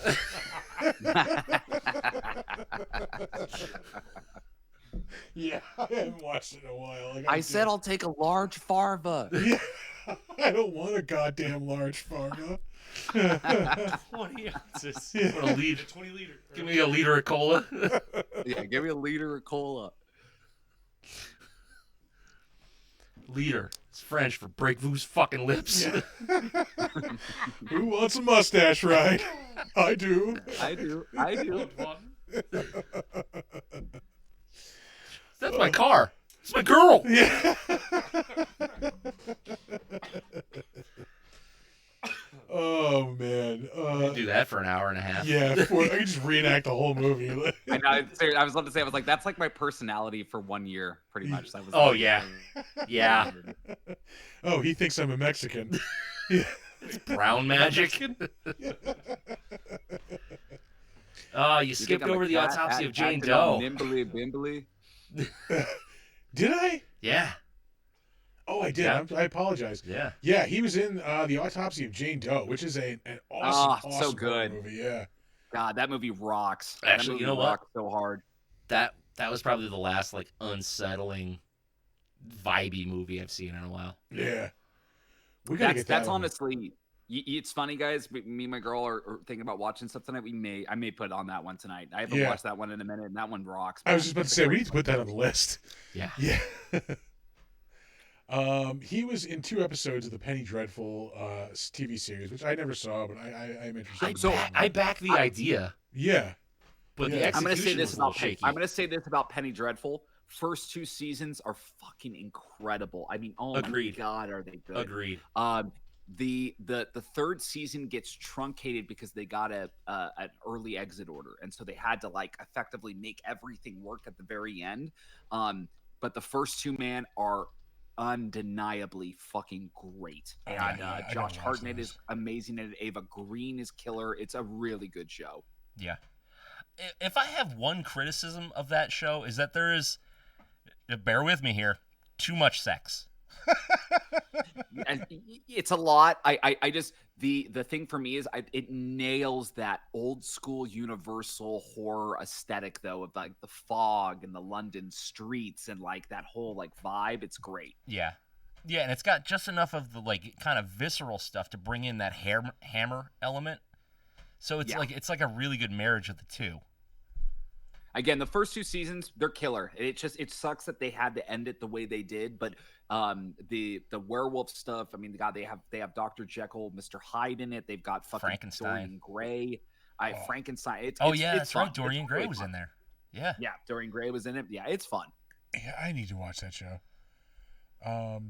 Anyway, back to Brian Cox. He was in Her in 2013 with Joaquin Phoenix. Joaquin. He was in Red 2, 2013 with Bruce Willis, Morgan Freeman, Helen. Oh Lord. Helen Mirren. There we go. Helen Mirren, yeah. Let's see. He's in The Campaign with Will Ferrell and Zach Galifianakis, 2012. That was way funnier than it had any right to be. Yeah. He's in Rise of the Planet of the Apes, 2011. He did a voice in Killzone 3, the video game. That's 2011. weird. Yeah, that is kind of weird. Frank Welker would really like to focus on the fact that Cox was in her. And he's right.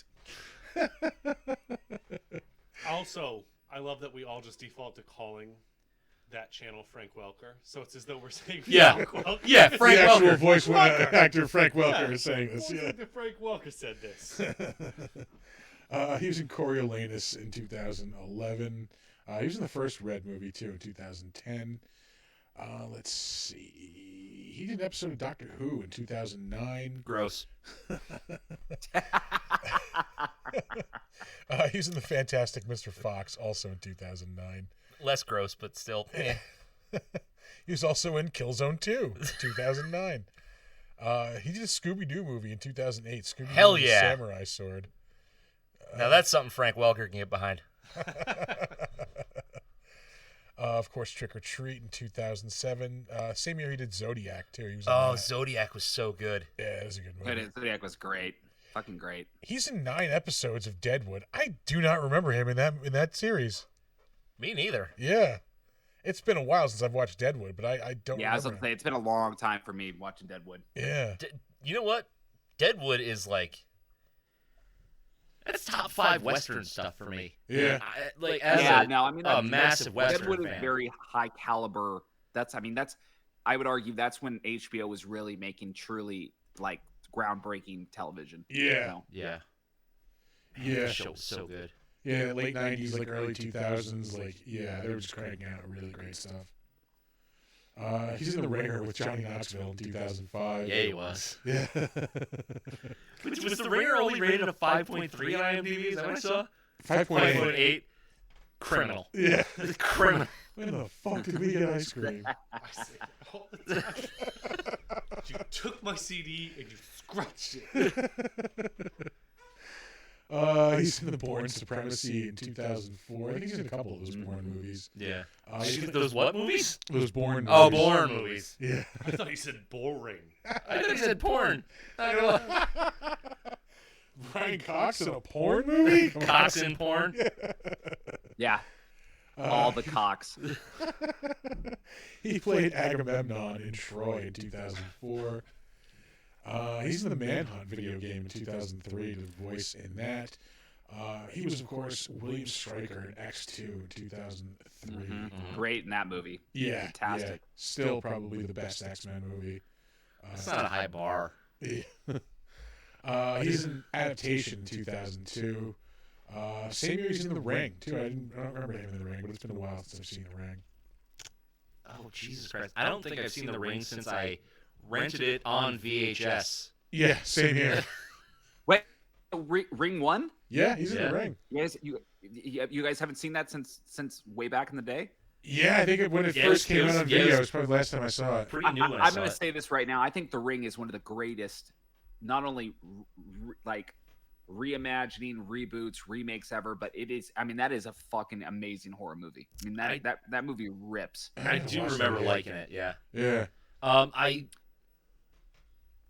I want to say I saw Ringu a couple of times, the original Japanese one. I actually wound up reading one of the mangas that it was based on. I guess there was like a couple of them in like a series, but like I read the original one, and it really is some dark shit. Yeah. Yeah, like The Ring. The thing I love most about The Ring is that the opening scene is so expertly fucking crafted in terms of how it like kind of is building up to something, and then it kind of weaves away from that, and then it goes back to it, and the scare scene is fucking great. And then the thing about The Ring itself that I think makes it one of those standout horror movies, and really even the American adaptation is fucking great at this, is the way it unfolds as like a great mystery, as like something Yeah. almost Hitchcockian in the way that it unfolds. It's so good. It's really that I think The Ring 1 is a fantastic horror film, like really, really special. Yeah, it really does nail that. Like, you are trying to figure it out with the people in the movie. Like, nothing is like super cut and dry until, you know, like obviously the final few moments of the movie. But yeah, you're always wondering, like, who is this girl? What happened? How do we fix this? What's going on? Like, I'm terrified. Yeah, it was, and it kind of, it's funny, we look at like something like Sinister as kind of popularizing that weird kind of like retro snuff film thing, but they do it in The Ring well before that. And that the film that she's in or whatever is creepy as fuck. And again, I think that film is almost now veering on underrated because of how bad the sequels were, that people forgot how amazing the first one was. Oh, that's right. I forgot that got sequels. Yeah, and a remake too, like a reboot. Did it really? I believe so. Yeah, like a couple of years ago, not that long ago. Well, it went Ring 2, and then I think they did Rings, and Rings was really bad. But Ring 1, again, Naomi Watts, Brian Cox. I mean, that directed by Gore Verbinski, fucking hit it out of the park. That film is great. Yeah. I always gravitated more toward the Grudge movies, like not the American ones, the Japanese ones. Ju-on. The atmosphere that they set up is so dense. Like, it's just unsettling start to finish. I didn't really see I think I saw the second one, but I don't think I saw the third one. I think there's 3 of them. But that first one is just amazing. Yeah. And that's another one that honestly the American remake of the first one was solid. So. It's fine. It's fine. It's just, I don't think it doesn't carry the same weight that the original carried. Yeah. Which it was just made for a different audience, I think. Yeah, agreed. Here's a fact that's gonna make everybody feel yucky. Super Troopers is from 2001. Oh, fuck you. Yeah. Oh man, yeah, I 22 feel years old. old. I feel really old. Yeah. It's just everybody in here just sighed heavily. Please excuse the vomiting noises. Blame it on alcohol. He was in Rushmore in 1998. Mm-hmm. That was before Wes Anderson got annoying, in my opinion. I loved Rushmore. Later stuff, I didn't even make it through Asteroid City. I don't even know Asteroid City. It's on the cock.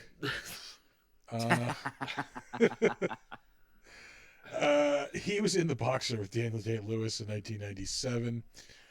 He did a voice in the Superman animated series, also 97. He's in the Red Dwarf TV series, again, 97. He is in The Long Kiss Goodnight in 1996 with a new friend of the show, Greg Bierko. Yep. Also in 1996, he's in The Glimmer Man with Steven Seagal. Not even a good Seagal. I got excited for the wrong reason. This is full-on dashiki wearing Seagal era. Like, Painted on hairline. Yeah.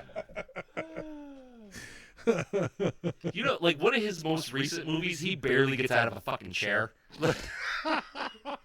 I do believe that. Yeah. I believe that very hard. Don't you dare make fun of Steven Seagal like that. We'll send Vladimir Putin after you. Yeah, I was about to say, don't you know that he could probably kick you like mid, like lift his leg up like halfway in his wheelchair, Right above the ankle. Yeah, exactly.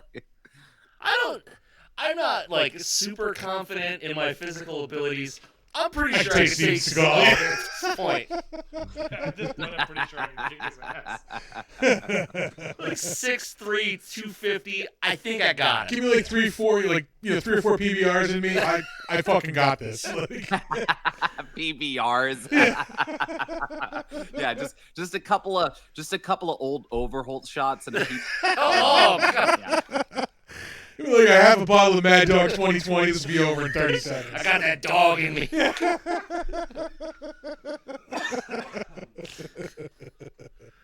Yeah, just strap on a King Cobra on me, and 40, and I'll be fine. So. Oh man. I don't want to be anywhere near Steven Seagal in the phrase strap on. He's in Chain Reaction with Keanu Reeves in 1996. That movie is entirely missable. Yeah. He is in basically the same movie twice in 1995, Rob Roy and Braveheart.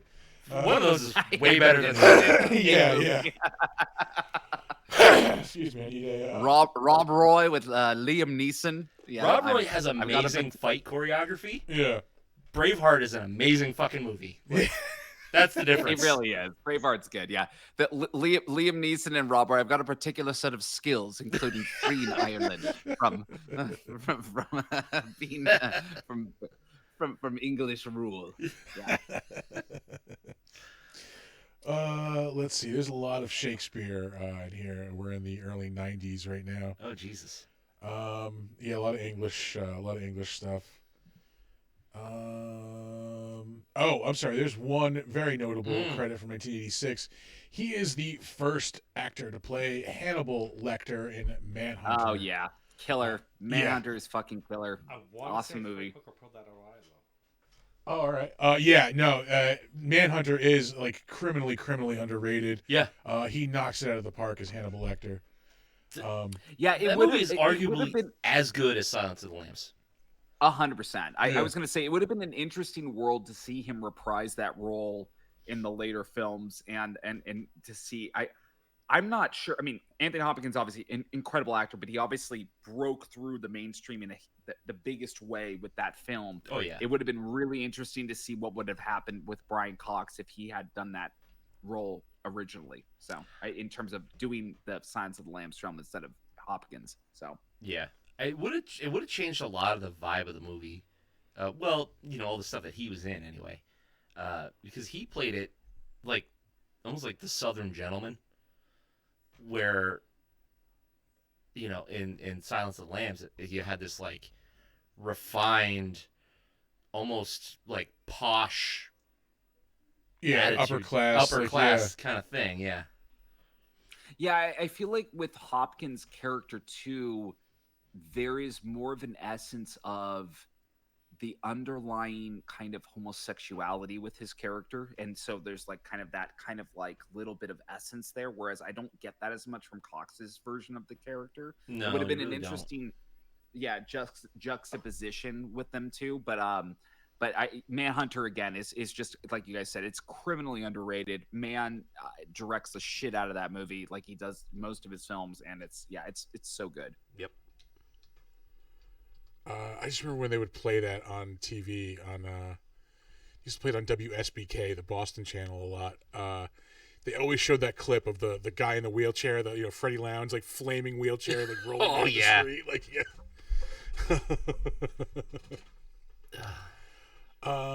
let's see. He's in an episode of the Hammer House of Horror in 1980. Nice. Anything else notable? We're in the 70s here. This is probably where you're gonna. Yeah, a lot of like actor stuff.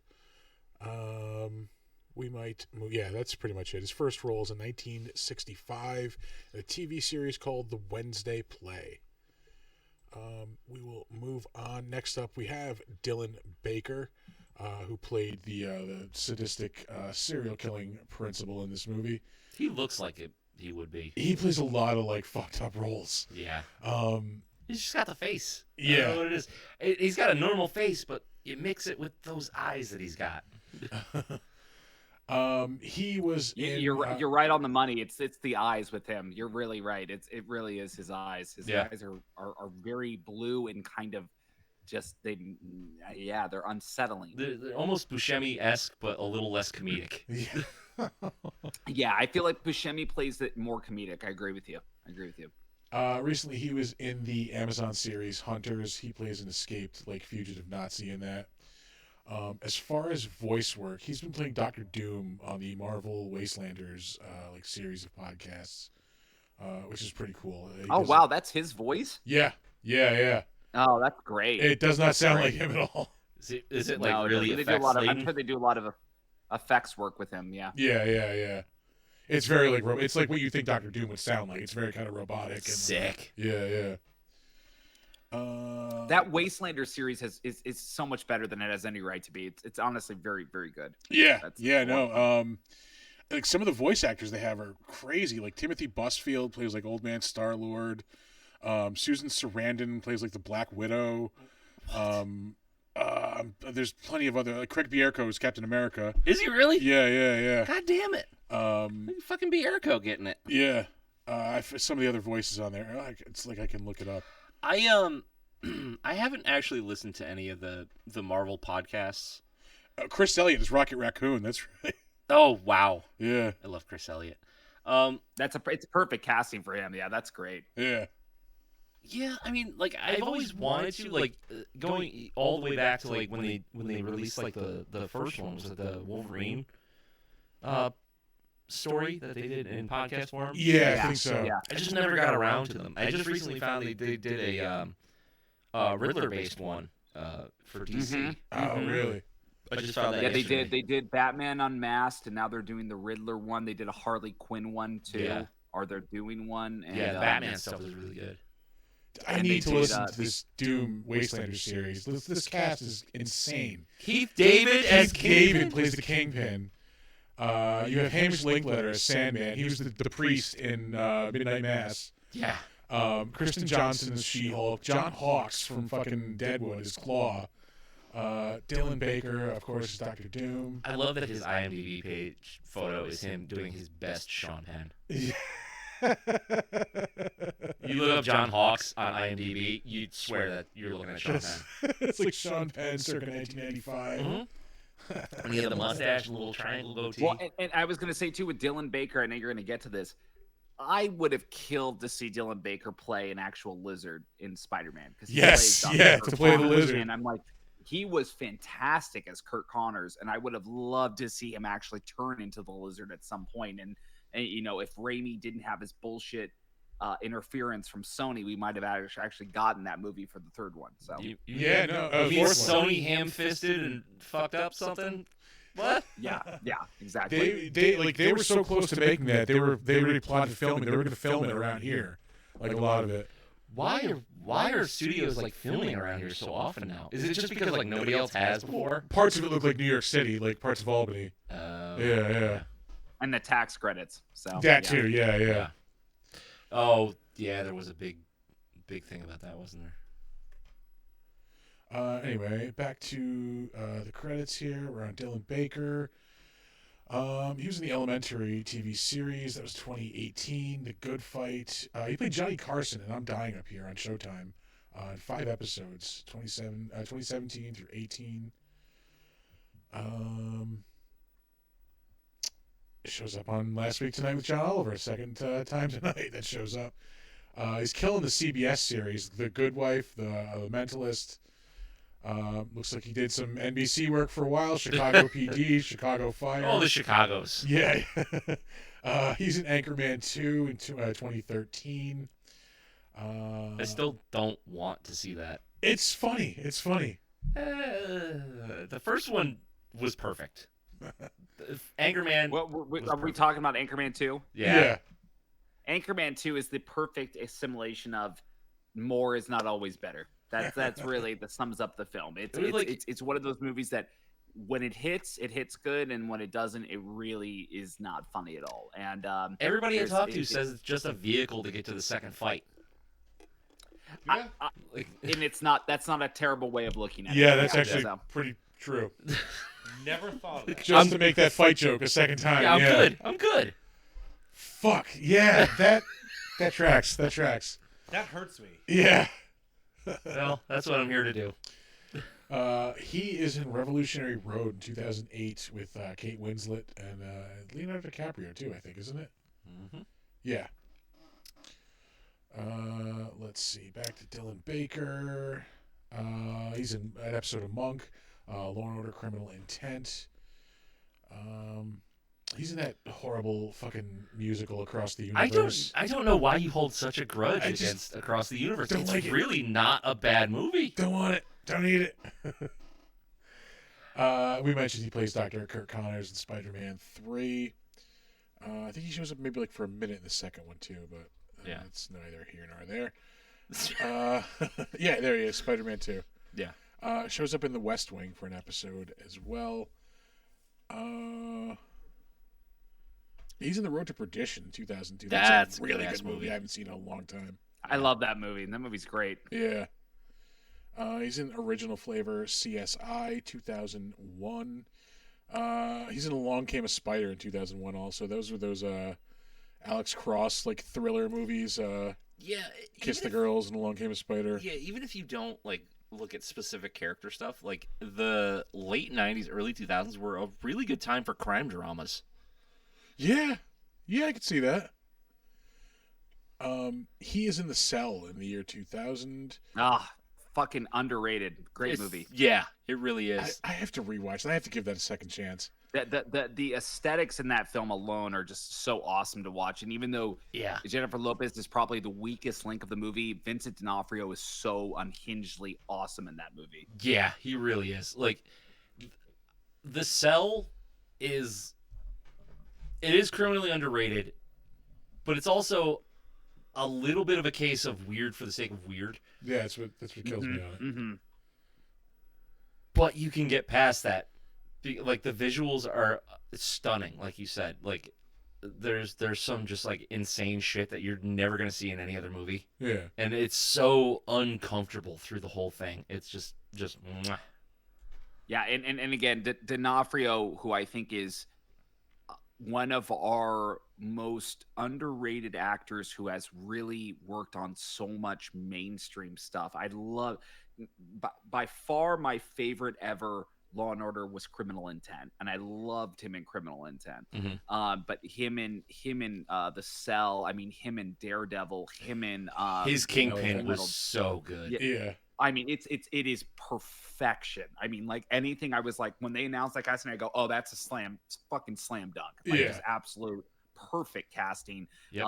And his character had so much nuance and was like, okay, cool. He's not just going to play this very straight crime boss, but it was like this kind of this up and these peaks and valleys of this character. It was phenomenal. Yeah, you wind up kind of falling in love with him as a villain, and it's just like that's what a good villain should be. Like you identify a little bit with them, so you understand why they are the way they are, no matter how bad they are. Like, you can always disagree with what they're doing, but you can be like, I see why he's that way. Yeah. Which is great. I was also going to mention, I mean, Private Pile, too. Like, Yeah. all-time, I mean, memorable character. Like, holy shit. You know what I actually love him in is Men in Black. Yeah. Oh man, he's so good in that too. Yeah. Oh god, he's so great in that. Yeah. Oh, the other movie I was going to say too that's very underrated is The Salton Sea with Val Kilmer, and he plays a drug boss in that movie, and he is delightfully unhinged in that too. Really? I haven't seen that one. It's great. Val Kilmer plays a undercover cop who is like effectively a junkie, and he's trying to find out who murdered his wife, and like kind of going through the Salton Sea, which is like this very drug infested area in I believe in Utah that they're in, and like it's really good. It's a lot of fun. That sounds awesome. Like, how old is that movie? It was like I think it 2001, came out I in think. like late 90s, early 2000s. Yeah, I want to say I worked at the movie theater when that came out, so that had been like 2000. That must have just gone completely under my radar. Yeah. Yeah, and again, D'Onofrio just fantastic in it. So Yeah. good. We were speaking about uncomfortable things before. He's in Requiem for a Dream in 2000. Speaking I of don't like that uncomfortable movie. I movies. just don't like it. I mean, I Ass to remember ass. watching it, and I was like, I'm never gonna do drugs again. And then the Yeah. next day, I properly smoked weed. But Two things I'm never gonna do again: drugs and watch this movie. yeah, exactly. Yeah. Like, I don't know. Like, if I want to watch like I guess just like a heroin movie, I'm gonna watch Trainspotting because it's a better made movie. Trainspotting is good. I do Yeah. enjoy Trainspotting a lot. He was in an episode of Oz. Oof, talk about 1998. uncomfortable. Yeah. He was also in Happiness in 1988. That was a fucked up movie. Which one was that? It's like a kind of like an ensemble type of movie. Yeah, and he plays a pedophile in that. It's fucked up. It's Yeah, like very he's fucked like up. this like dad and his family, like his kids having a sleepover, and like he puts like pills into the ice cream they're all having. Like, I don't like that. yeah, so he can molest the kid. Yeah, No. yeah. It's pretty brutal. He's got the look. Yeah. Speaking of which, he was in an episode of the Cosby Mysteries in 1994. Oh, look at this segue, guys. Fucking segue. Holy shit. Oh man. Night, night. Let's just wrap that up. Oh, you couldn't ask for a better setup than that. I'm sorry. Anyway, he's in The Last of the Mohicans in 1992, which Amazing. is a classic movie. Classic movie. Anything else worth mentioning? He's in an episode of Spencer for Hire and Miami Vice in 1988. He's in Planes, Trains, and Automobiles in 1987. Another That's notable. classic. Yeah. Yeah. Uh, That's a Christmas movie. yeah. Ishtar. Oh That's a yeah, Thanksgiving movie. well that's a Thanksgiving movie. Yeah. That's a Thanksgiving movie. Oh, that's right. Yeah. He's in Ishtar in 1987. That movie was a punchline for a very long time. Ishtar? Yeah. Because it was so bad? I've Yes. never seen it, but apparently, yeah, it's Dustin Hoffman and Warren Beatty, and apparently it was terrible. Moving on, up next, Rochelle Ayates. Let's think one of those is right. Sure. As She's one of the werewolf girls, right? Yes, yeah, she's one of the werewolf girls. As far as some of the things she was in the Purge TV series for 10 episodes. She was in 4 episodes of the Hawaii 5-0 reboot, 10 episodes of Criminal Minds. She was in 3 episodes of Desperate Housewives. You're not selling me on this segment here. Yeah, I'm like, there had to have been a reason I saved her. I Left 4 Dead 2. Yeah, she was a voice in Left 4 Dead 2. That was 2009. Yeah. She was in an episode of Bones. Why did I save her? I don't know. CSI New York. Sorry, who was this again? It was. She's one of the werewolf girls. Oh, Rochelle? okay. Yeah, Rochelle Ayates, I think her name is. Aites. Aites. Maria is her yeah. name. Okay. Yep. She's in Medea's Family Reunion in 2006. Oh, she's in White Chicks in 2004. That's probably why I saved her. Wow. Any chance you can mention that? Yeah. Her You sure it wasn't the Sex in the City? I was fucking her credit? first role as Sex in the City in 2003. Let's see. Quinn Lord, who we mentioned earlier on, plays Sam in this movie. As far as some of the other things he's in, currently he's in Firefly Lane. I think it's on Netflix. He was in 21 episodes of The Man in the High Castle on Amazon. I still haven't watched it, which is terrible because I'm a big Philip K. Dick fan. Yeah, I watched the first series and it was good, and I just didn't care when it came back for the second Really? season. Yeah. He's in R.L. Stein's The Haunting Hour TV series, 2011-2012. Once Upon a Time in 2012. My wife was obsessed with that show. It was like the where they're like real life fairy tales or whatever. Yeah, they like crossed over into the real world. Fables, basically, like the TV show. Pretty much, yeah. Yeah. Just with way less sex and violence. He's in an episode of Fringe in 2010. That show was like the ultimate switcheroo. Because like it started out as an anthology, then became like a heavy like long running like overarching story. Yeah, what I wanted. I feel like that's X-Files though too. I mean, X-Files was the classic Monster of the Week thing. Yeah. And then it really went into the full-blown long kind of like, I love X-Files when it's Monster of the Week, and when it gets into full-blown conspiracy, it really gets bogged down for me. So the thing with X-Files though is like you can kind of watch it happen because it's a little more overarching story each season. But with Fringe, it was like you get this thing and then bang, there you are. Yeah, it was always like more baked into the premise where like, oh, it's it's an anthology like thing of the week. Oh, but surprise, like all these things of the week are actually connected to this larger like interdimensional like battle like story. Yeah.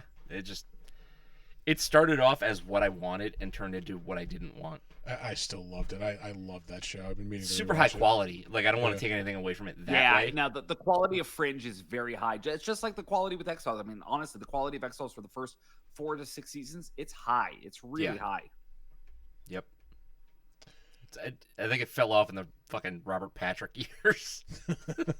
Yeah, I mean, yes, yeah. There's undoubtedly, I think, once they get into the first movie, that's where for me it falls off. Like Yeah. right around when the first movie premiered. Yeah, so you can only carry that one thing for so long. I didn't even watch that last movie. I heard it was just terrible. Oh, really? Yeah. Yeah, I wasn't interested at all. Like I Um, said, I mean, for me, the first 2 seasons in particular of X-Files are just stellar. I mean, you Yeah. get the Fluke Man, and It's you just get so like, weird. yeah, it's so weird, and all of the weird cases they encounter are just awesome. And there's a little bit of alien stuff sprinkled in. It's fun. Yeah. It's really fun. Yep. It was definitely a wild ride for 2 seasons. Let's see. He was in 2 episodes of Smallville in 2007. 1 episode of Masters of Horror the same year. Oh, which one? Let's take a look. 1 episode. I will say for Masters of Horror, Cigarette Burns is another killer. John Carpenter. Cigarette Burns rules. Who did that one? John Carpenter. Okay. He's in We All Scream for Ice Cream. Who did this one? I don't know. I loved I loved Imprint. Tom Holland. Mm-hmm. Oh, nice. Yeah. And Mick then Garris wasn't there wrote it too. Wasn't there incident at a something road or something like that? That like was a the Toby mountain Hooper road? one, right? Not Toby Hooper, but another director. He's absolutely great in it though. Yeah. Incident, Goddamn. Speaking of Tom Holland, I Incident just on watched... off a mountain road. That's what it's called. Yeah, Incident on, and that had Angus Scrimm in it. Yeah. That was directed by Don Coscarelli, who Yep. did fantastic. Yeah, it's Yep. really good. Speaking of Tom Holland, I watched Fright Night earlier today. Did you? Yeah. So good. Yeah, I do love that movie. That's another great Halloween one. That's another good October month watch. Yeah, for sure. What did you guys think about the remake of Fright Night? I thought it was solid. It was not. Yeah, better it's than the original, completely it was good. different movie than the first one. I mean, it's got the same premise, but the feel is completely different. I still enjoyed it for what it was. I love David Tennant. I thought he was great in that. I still haven't seen it. David Tennant was fun, and Yeah. I honestly thought Colin Farrell was great in it too. Yeah, it's Jerry. He's awesome as Jerry in that. Yeah. I don't know. I never got around to it. I think it's always been like, yeah, I should watch that, but I'm gonna watch this first. It's solid. It's Yeah. solid, I will say, yeah. Shows up in an episode of Blade the series. Ugh. Yeah. Ooh. Is that Sticky Fingers from Onyx as It as is. Blade? It is. Up next, Lauren Lee Smith. She was another one of the werewolf girls. She Oh, she was the older sister. yeah. Yeah. Some of the notable stuff she was in. She was in The Shape of Water in 2017, which awesome, Yes. awesome movie. I was so close to giving that a 10 out of 10. When we Yeah. did that. She's Michael Shannon's wife in that movie. Yeah. And yeah, his character is just so fucked up and so great in that movie. It's uncomfortable to look at him. Like yeah, his rotting finger, like yeah. Yeah, and like he's like a just a piece of shit. Like I liked him in Boardwalk Empire too. Like he was just a detestable. Oh, he's so piece of amazing in shit. Boardwalk Empire. That movie, that show is fantastic. Yeah. Yeah, I've only seen the first 2 seasons, but It's God worth to damn. watch the whole thing. It's good. It's William really Forsythe is awesome in that show. His character, he's just like Jewish mobster, he's like a butcher, like yeah. Yeah. good. That show's a lot of fun. Yeah, Yeah. there's really nothing to complain about in that entire thing. Well, in what I've seen, but She shows up in an episode of Psych in 2010. it's a fun show that overstayed its welcome. She shows up in 22 episodes of the original CSI. Again, Let's see. Trick or Treat, of course, 2007. She also shows up in Blade the series in 2006. what the hell? She's in 20 episodes of The L Word from 2004 to 2006. Art School Confidential, 2006. She's in the early 2000s reboot of The Twilight Zone, 2003. She's in 44 episodes of Mutant X. That was a syndicated TV show from the early 2000s. Was that like an X-Men thing? Or was Not at all. They With just that like title, they were you'd like think it would be like, hey, you know what we can cash in on? Yeah, 2 words. has nothing to do with X-Men. Yeah, she was in an episode of Dark Angel, the James Cameron series. Oh, in so 2000. good. Loved it. She's in Get Carter with Sylvester Stallone in 2000. And her first role in 1996 includes Us, a music video, it looks like. Oof. Up next, we have Brett Kelly. He played Thurman Merman himself. Yeah, he played the kid who gets killed by the principal. Yeah, that's his most famous role. He's the kid in Bad Santa. Yep. Thurman Merman. Anything else notable? He's in Slapshot 3. I will not watch anything past the first one. Yeah. I will not allow anything to sully my mental image of the movie Slapshot. He is also in the We All Scream for Ice Cream episode of Masters of Horror. Let's see. Like Mike 2, The Sandlot 2, Dead Like Me shows up in 3 episodes of that in 2004. And his first role, Kill Me Later, 2001. He's in the movie Out Cold, also in 2001. That was like a wacky comedy for snowboarders. Oh, great. Yeah. Britt McKillop. She was, I think, one of the younger girls. She was the younger girl. Macy. Who was like luring Rhonda out. Like that. Oh, yeah. I think that's her. Some of the notable stuff. She's in a lot of voice work, actually. She's in 12 episodes of the Lego Ninjago TV series. My kids will be thrilled. Yeah. She's in a lot of like My Little Pony stuff. Princess Cadence. I can't read. She is in Lego Marvel Avengers as the head scientist. She's also in Lego Jurassic World. She's in a lot of the Lego Jurassic World stuff. Looks like she plays Bryce Dallas Howard's character in the Lego versions of Jurassic Park. Oh, okay. We're My Little Pony, more Ninjago, Jesus. Strawberry Shortcake, a lot of voice work. She's in a lot of. She's in the series and the Dead Like Me movies. She is George's younger sister, I believe, if I remember correctly. Reggie. Okay, yeah. A lot of stuff with the Bratz cartoon. Ugh. Yeah, a lot of voice work. Not much for our audience. I'm feeling a little creepy looking at all this. I don't know. Yeah, we're definitely on some kind of watch list now. Don't worry, we all moved on to the porn title while you were doing that. Oh, it did you? started before. All right. And it bled into you talking about that. What are some of the titles we have out there? We have a potential winner. I did Tricker Meat, Yeah. Treater Meat, Liquor Feet, Oh, yeah.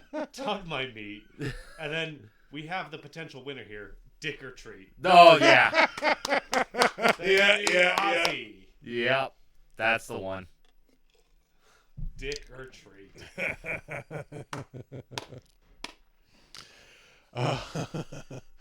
Or dick or meat. Dick or Sweet. Oh, Dick or Feet. Oh. Ah. You got to pick one or the other. Yeah. What's a Dick or? Let's see. She's in an episode of Honey, I Shrunk the Kids, the TV show. Her first role is in 1995 in an episode of The Magic School Bus.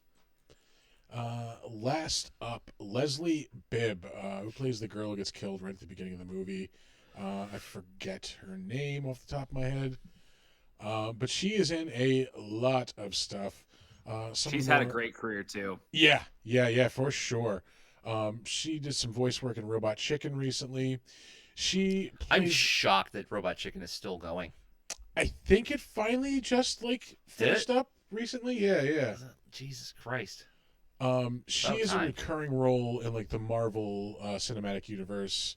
She's like a reporter, like the Iron Man movies. Okay. She was on that show Jupiter's Legacy on Netflix in 2021, which got canceled after the first season. Probably rightfully so. Yeah, it wasn't great. It's based on a Mark Millar comic. Yeah, I was gonna say it was like a book series. Yeah. She's in the movie Tag in 2018 with Jeremy Renner and Jake Johnson and like a whole bunch of like Hannibal Buress, a whole bunch of people in that movie. What else here? She was in 7 episodes of The League. I absolutely love that show. A couple episodes of The Odd Couple reboot in 2015. I gave that like 2 episodes. Yeah. Yeah. This movie shows up a lot in our credits. Movie 43, she was in that. Jesus Christ. She was in Hell Baby, which I think we mentioned recently on an episode. Or that might have been a conversation not being recorded. I don't remember. I don't know. It was because I watched it. I don't think it was. Yeah. Why would you watch something called Hell Baby? Oh, wait, no, never mind. Yeah, I remember why. Yeah, I had to reconfigure. Wait. Who the fuck am I talking to? Correct. Yeah. But fuck you. Yeah. In 2011, she's in A Good Old-Fashioned Orgy. That's the title of a movie, huh? Yeah. Like I mentioned, she's in the first 2 Iron Man movies. There's one title coming up that I am going to read verbatim, and please don't be offended, anyone. Oh, The Midnight Meat Train. No. You'll see it when there it is. She was in CSI Miami in 2007, an episode of Entourage in 2007. Also in 2007, she's in a short film called My Wife is Retarded. Wow. Nice. How do you think that's a good choice? And that's the night Art That's the whole died. thing.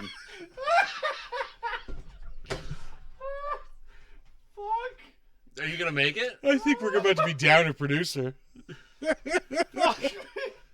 He's having a stroke. Just go. Turn the mic. Just remember me as I am and just keep doing the show. Oh shit! Talladega Nights. Yeah, she is. Yes. She's Will Ferrell's wife in Talladega Nights. That movie's so good. Yeah. It's so stupid, but it's so good. Harder than Diamond and Ice Storm. I could meet my son's Walker, Texas Ranger. She's in the Skulls. Jacked up on Mountain Dew. She's in the Skulls in 2000 with Joshua Jackson. As far as she's in an episode of Just Shoot Me. She's in the Howard Stern movie Private Parts in 1997. She shows up for a second. WNBC. Yeah, she's an NBC page in that movie. Her first role, 1996, in the USA drama Pacific Blue. So good. And that will do it for the better known as segment of the show. All right, we are off and running into the crapshoot. Yeah. Not as loud as I would like. Yeah. Well, Anything to mention in comments before we go on?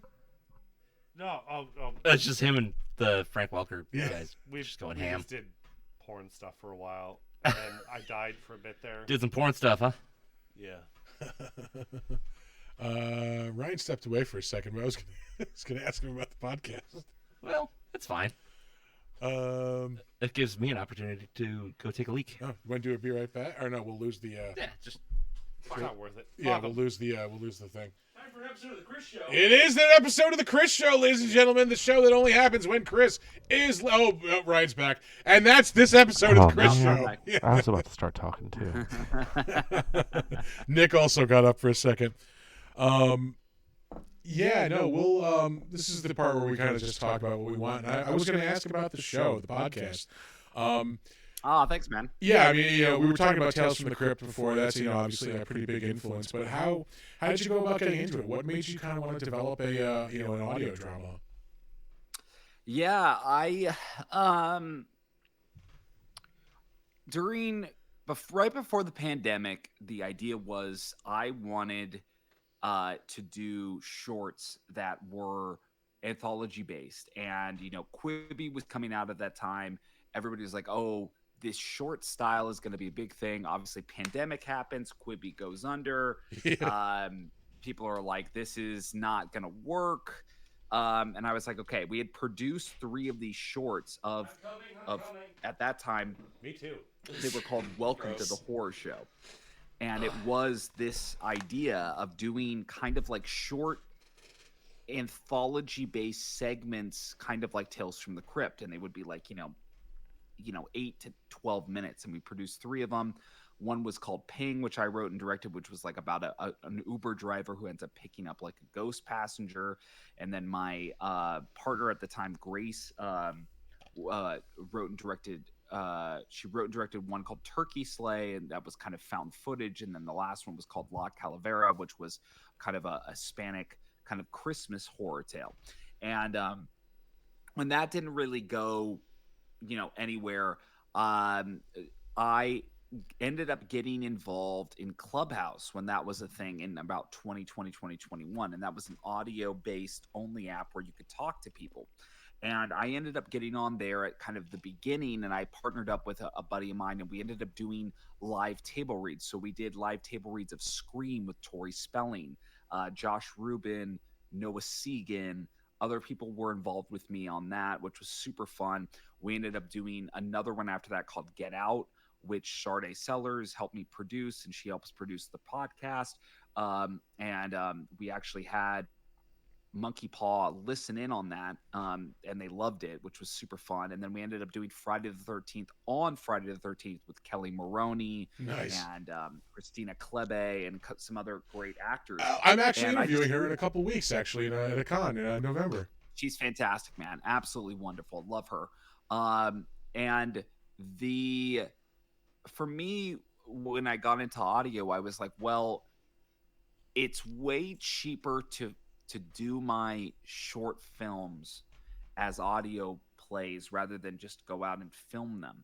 And I produced two short films this year. One of them is called Picture. It's on the short film, or it's on the festival circuit right now. Another one has not yet been released, but it's called Dawn of the Dad, and that's going to be also out soon. But I love really great horror stories that are not super long. And so for your horror show, I was like, well, I want to continue to do this thing. I love anthology, but I had to make it work in a way that was like just not supremely expensive. And audio, you can do so much more with so much less. And so I was able to call in a bunch of favors, and the episodes we produced at this point, which at this point now we have 6 episodes plus a trailer. Our Halloween special comes out next week. That'll have Josh Rubin in it doing a rendition of The Telltale Heart. I've got a couple of other podcasters that are involved with it. And then my friend Sabina, who reads a Halloween poem at the end. But it's stylized after the 60s, 70s specials on network TV that were Halloween specials at that time that were kind of cheesy and fun. And then kind of probably have at least 4 to 5 more episodes throughout the rest of the year, closing out the year until we take a small break, and then we'll come back again. But I've been lucky enough to have really wonderful, talented performers that want to work with me, and I try to write. For the most part, I've written almost all the episodes so far, save for one, which is going to come out later that someone else written, which is really good. But yeah, man, it's been, for me, I love the audio medium of trying to tell a story, and lucky enough that the people that have listened to the show have really enjoyed it so far. So yeah, I gotta say, like the quality of the voice acting you're getting is really, really good.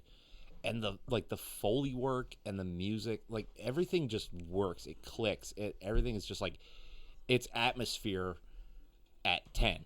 Like it's really, really effective. And that's what really drew me in. Like, yeah, I love an anthology. I love something I can, jump in and jump out of. I don't have to have like a huge commitment to.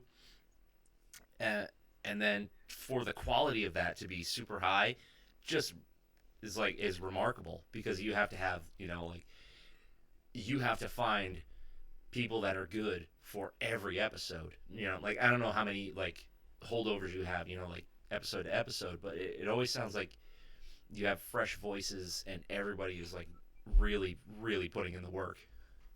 Yeah, I mean, I try like classic anthology to not repeat my voices very often, and I want to really make it sound fresh and really tailor the episodes to people's voices. I think is the big thing because I really want them to sound like my buddy Dominic, who does the pilot episode Bullet. He originally read for Tony Soprano's character for The Sopranos, and he is that, Oh wow. that yeah, he really is that type of voice. Like he really can. As he had that voice like that. Yeah. I got like major like I can see like Joe Pesci doing like the movie version of this kind of vibe. Yeah, no, 100%. Yeah, he that Bullet that episode was because I love The Sopranos, but I was like, what would an episode of The Sopranos be like if Paulie saw a ghost? That's how I thought about it. And, and I thought this will be fun. And so I just like that, and then with Leviathan, Sarah Booth is one of our producers, Gavin Booth's wife, and she's phenomenal actor, and she was just in Three Pines, which was on Amazon, and it's with oh my god, it's with Alfred Molina. So she played the supporting role in that. She's so good in that. Was Leviathan, and my buddy Matt. Was Leviathan the space one? Yeah. Space one, yeah. And that's and then thank you to Frank Welker for saying I love the EC style episode art. Yeah, man, that's 100% the vibe we're going for. And my buddy Matt Catanzano, who was in First Date, he's such a great horror creative. And then Toothless, my buddy, the guy I'm helping produce me too, Jonathan, helped craft that story. That was originally a short of his that he wanted to then adapt into audio, so we did that. And then I love that. Yeah, that one I think that one is really Tales from the Crypt Deep for the ending. And then with Till Death, my buddy Jamie, who's worked with me on a couple of those table reads, she was so great in that. And then the latest episode we did, Bump in the Night, I had my buddy Mark Redfield, who's actually in the new Mike Flanagan show, Fall of the House of Usher. I watched the first episode of that last night. It was really fucking good. Yeah, I'm really excited to dive into that. I know it just premiered, and he's in a couple of episodes as a small bit part. He is such an incredible voice actor. And so yeah, I really feel privileged to work with the amount of incredibly talented people that I work with. I love them, and they always trust me with their time, and they just I do my best to craft stories that hopefully they'll say, oh yeah, I'm game to voice this. So that's really awesome. Like the fact that you have people that are willing to work with you in this like podcasts are everywhere, but like the audio drama part of it is, I think, starting to flourish, because for a long time a podcast was basically just a talk show. Like it's kind of what we do here, but audio dramas are really starting to take off. And you had like the Marvel shows and things like that, but you also have like a big one right now is was it Patient 68? I was going to say too that the new K68. The newest one they just released it on Audible is Slayers, and it's all about it has most of the cast from Buffy the Vampire Slayer. There was a lot of stuff going on with that this weekend in New York. Yeah. When we were leaving yesterday, they had an entire cheer squad like out in front of one of one of the entrances, like doing like a Slayers thing. Like they all had Slayers like cheer uniforms on. That's fantastic. Yeah. But yeah, I mean, like you're getting shows that have like Oscar Isaacs and Julianne Moore in them, like as your main characters, and then they're producing them as well. So like it's turning into a high stakes game. No, I think the deal with audio dramas and people are slowly starting to realize it in the past 3 to 5 years is that it's way less expensive than doing a film or a TV show. Yeah. And if you get, like we had Archive 81 that got adapted obviously into a Netflix show because of that audio drama. But I mean, you have some just absolutely killer ones. I mean, you have Old Gods of Appalachia. You've got fantastic. You've got the Magnus Archive.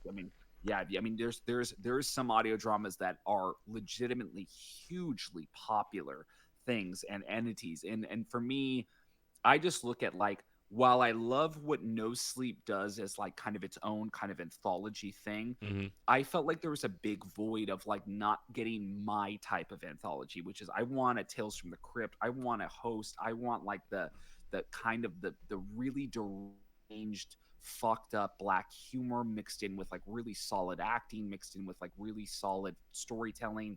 And Yeah. that was one of the things for me. I was like, I just looked around and I said, I don't really know if there's much out there for me. So I was like, I think I just need to do my own. So. Yeah, I think there's a couple of shows out there right now that kind of touch on that, but nothing as like wearing its influence on its sleeve the way your horror show does. And I appreciate that about it because it's not afraid to be like, this is what I love, this is my influence, here's my interpretation of it. Where you get a lot of other shows that are like, you can tell that they're influenced by a thing, but they're trying to like shy away and be so drastically different that it doesn't have that same like panache.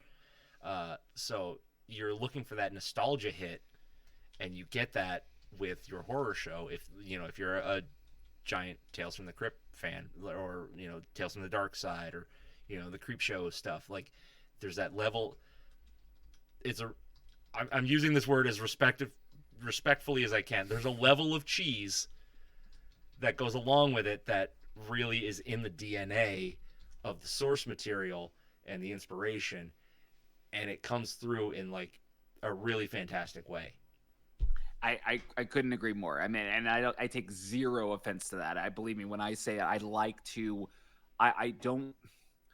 Again, like we were talking about, there's some essence of I just want the stories to be fun, and I want them to be something that people go, oh, this is.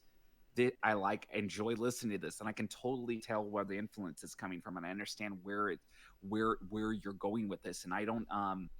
And again, it's like it's not that I think that when I look at a movie like Trick or Treat, like we're talking about this whole episode, I just think they did what I want to do, which is they crafted a story that they say, great, we're going to tell really good stories, we're going to get really good actors, there's going to be a certain level of cheese with this, but it's all going to be played very fun, very straight, I just that's the type of stories I absolutely love to tell. And so I just don't think there's enough of it on the market because horror has become so serious that like we kind of devolve into this place where it's like, well, it has to all mean something and have this depth. And I'm like, I'm not saying that it doesn't, and that great horror doesn't have that. It does always, but there also is still the fun factor associated with any of this stuff most of the time. Yeah, it's exactly what we need right now. It's like there's so much, like I was saying before, there's so much elevated horror, which is fine and respectable, and they're treating it as an art form, which is, rightfully so. They're artists, they're making their art, it's whatever. Not exactly what we need right now. Again, there's just so much of it. That's my thing. It's like if we didn't have that much of it, I could say yeah, great. But now it's devolved. It's gone from the pendulum always does. I feel like swing back and forth through time. Yeah. Where we go, oh, we're at a really, very serious horror, and then we swing back to kind of comedic or more like kind of fun horror, and then it swings back again. At a certain point. So. Yep. It's like like the 80s were inundated with slasher movies and things like that, and I'm sure people got bored with that, and then they progressed to the point where we're at now. I think we need a regression. We need dumb fun. We need big monsters that are full of gore. We just don't get it. And again, I love anthology. Like anthology to me is just kind of, there's something so special about it. I always, and maybe it's my nostalgia, but I associate so much of what horror is through anthology and what it kind of represents for the horror genre, which is quick little bites of fun, kind of camp and like pulp, and like this idea of like you reading a comic when you're not supposed to be reading it at night, you watching a horror movie on late at night when you're under the covers. I remember watching what's it called, the the Last Drive-In, but when Joe Bob was doing the other monster show. Watching that on TNT and like late at, and again, there's all this element of like watching these stories is so it gives you a certain element of it, and I really want to inject that into the show and kind of like have that be kind of the element, hopefully, that people, when they listen to it, they're like, oh yeah, this is it's well produced, it's fun, and it's exactly what I would hope to be getting with something like this. Yeah, it definitely lands. How long did it take you to develop your narrator personality, the Mr. Graves aspect of it, or was it just kind of like this will work, throw on some attitude? It's funny because I'll send you guys it. Maybe when we get off at some point, I'll send you guys a link of the makeup work that we did with the shorts, because like we didn't have a name for this character yet when we did those, and we just kind of like presented it. And looking in hindsight, I was like, oh yeah, we need a name for this character. We need something to bring it to life. But I think for me, what I tried to blend in was kind of a little bit of sophistication of Rod Serling mixed in with the kind of maniacal, kind of comedic aspect of the Crypt Keeper, and kind of melding those two characters together. But I'm like, you have to have a laugh of some sort, because like Vincent Price and like all of these great horror icons, they've all had like one type of like laugh or kind of sinister thing that they do that really makes you remember, like, oh right, yeah, they do that, and that's fun. And like that's what is like the kind of like, trademark essence of a character, Mm-hmm. Trying to think if there's any other questions I have. I'm still like exhausted from like this past couple of days. Yeah. How was New York Comic Con? I will talk about the con a little bit. It was fun, man. It is the one show that I still go to, like at least partially as a fan, not like 100% business. Yeah. So it is nice to like, you don't have to worry about a table. Like if I'm away from the table for a while, like what do I have? Like, am I doing my panel in a couple minutes? Like what's going on? Yeah. So it is very nice. You just kind of enjoy yourself. Yeah, and like it's one of the, again, doing cons as often as we do, it's one of the few places where I can still like see things that I know are gonna like wow me. Like, okay, wow, that's something I haven't seen. Mm-hmm. Yeah, saw some awesome stuff. I saw so many like NECA horror figures that I wanted to buy. Oh yeah. Like they had the classic Dracula one that I wanted. Like that was like $45. I'm like, that's not so bad though. That's almost retail. They had some of the ones that they're coming out with like on display. Like there's another accessory set coming out for the Frankenstein one that we have. Oh, nice. And it's like another like lab table, but it's more like kind of like there's equipment and like it looks. I'm curious. What's your favorite Universal horror film? For me, like. It's close. I mean, like for me, Frankenstein's up there, and like I'm gonna have to go with Dracula as like probably this next one. Like they're pretty neck and neck for me. My favorite Universal monster is Frankenstein. Like it's my favorite monster, just bar none, across the board.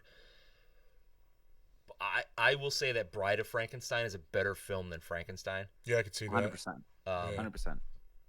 So probably Bride of Frankenstein. It's funny. I recently rewatched Son of Frankenstein, and I was like, man, this is great. I forgot how good Son of Frankenstein was. It is really good. It's a little. Is that the one with Bela Lugosi? It feels a little longer than the normal ones. I think it's like 20 minutes longer than some of the other ones. Like, yeah. It has a little bit more length, but it's funny because I rewatch Young Frankenstein every year, and it feels like they borrowed more from Son of Frankenstein than they did any other film. We actually talked about this the other week, but like, the wooden arm, all that stuff. That was all, Son of Frankenstein yanked. Kind of the plot of Young Frankenstein is mostly Son of Frankenstein. Yeah. Totally, and again, I love Bella as Igor, and like that's such a fun character, and it was really great. I was talking to somebody last night too, because I rewatched Frankenstein Meets the Wolfman, and I watched Abbott and Costello meet Frankenstein. It's a well-crafted horror comedy. Well, and it's so funny because Abbott and Costello hated that movie. I mean, they hated working on it. They thought the script was terrible. Really? And I'm like looking at it back then, and I'm like, man, this is like the MCU. This was like the first thing Yeah. ever to do this crossover thing. Yeah. Other than like the old like variety shows, I guess. Oh yeah. They have like Bela Lugosi show up in a coffin or something. Yeah. But yeah, I saw like a couple of the like Creature from Black Lagoon ones that they're coming out with. It looks so awesome. Nice. They had every one except the fucking one that I was looking for of the Turtles like crossover with the monsters. Which one didn't? Wait, I think there's only 5 of them out now. I saw for sale the Frankenstein one. Got it. There's April O'Neil as Bride of Bride, Frankenstein. got it. Casey Jones as Phantom of the Opera. I had in my hand. And You motherfucker! Yeah. I need that one. I had it in my hand. Oh my god. That's in a shop right by me. That's actually at it's a store called Blast from the Past, and they have that in there. Oh, they're so good. There was those are awesome. Those are fun. The Mummy one. The Mummy is Michelangelo. Yeah. Which one is Raphael's? He's Frankenstein. He's right? Frankenstein. I want the Splinter as Van Helsing. That's the one I wanted. I can't find that one anywhere. There's Donatello as the Invisible Man. Yeah. And Casey Jones as the Phantom. Yeah. There's another. There's a Raphael as the Wolfman coming out too. What? There's another Leonardo one coming out too. I haven't seen any of these available to buy. Anywhere. Yeah, I want the Splinter as Van Helsing one so bad. I cannot find that one. They're amazing. Yeah. I wonder if they're regional. Like you can only get them. Maybe. That'd be terrible. I thought for sure I was gonna find it. I found everyone but that one. God damn. I went to the Bandai like booth. I saw some of the Godzilla stuff. Mm-hmm. It was nice, like going to the display case and being like, "I've got that, I've got that, I've got that, I've got that." Like, yeah, that was kind of cool. Yeah, but I mean, just I had an awesome time at Artist Alley. Walked around, got some awesome art. I was going to show it off, and then I got super motivated today and actually hung it up. Yeah. But I got an awesome print from The Thing that's hanging up right now from Chris Schweitzer.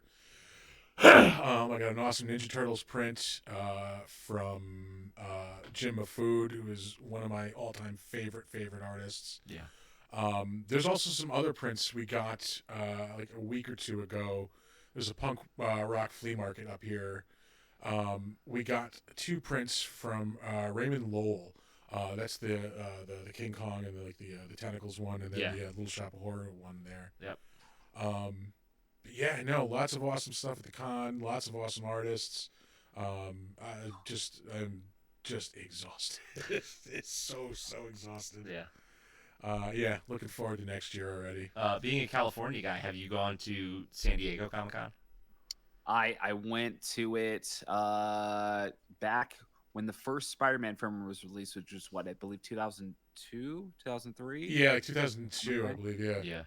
Yeah, I went that year till 2012, so I went 10 years straight. Oh, wow.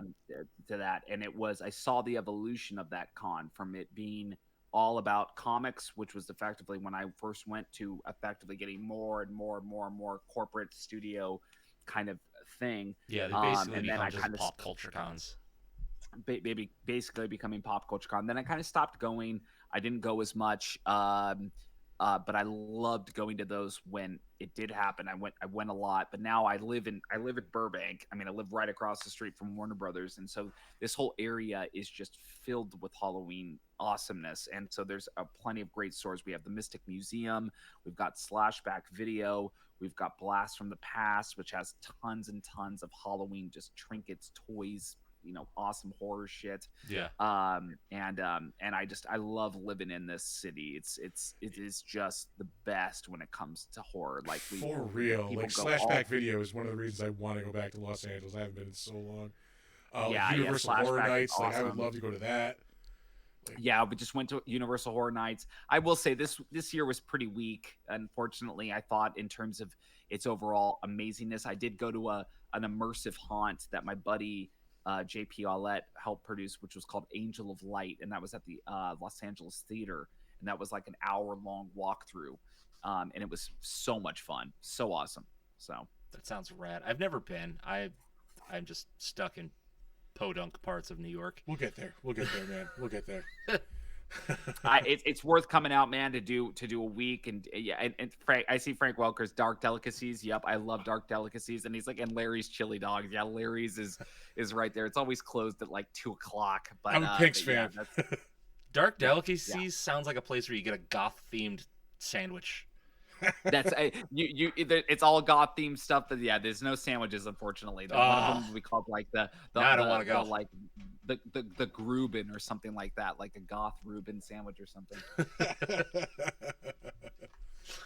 But no, you were saying about the evolution of the con. I'm in the same boat with New York. I think I've missed like 3, maybe 4 New York Comic Cons since it started.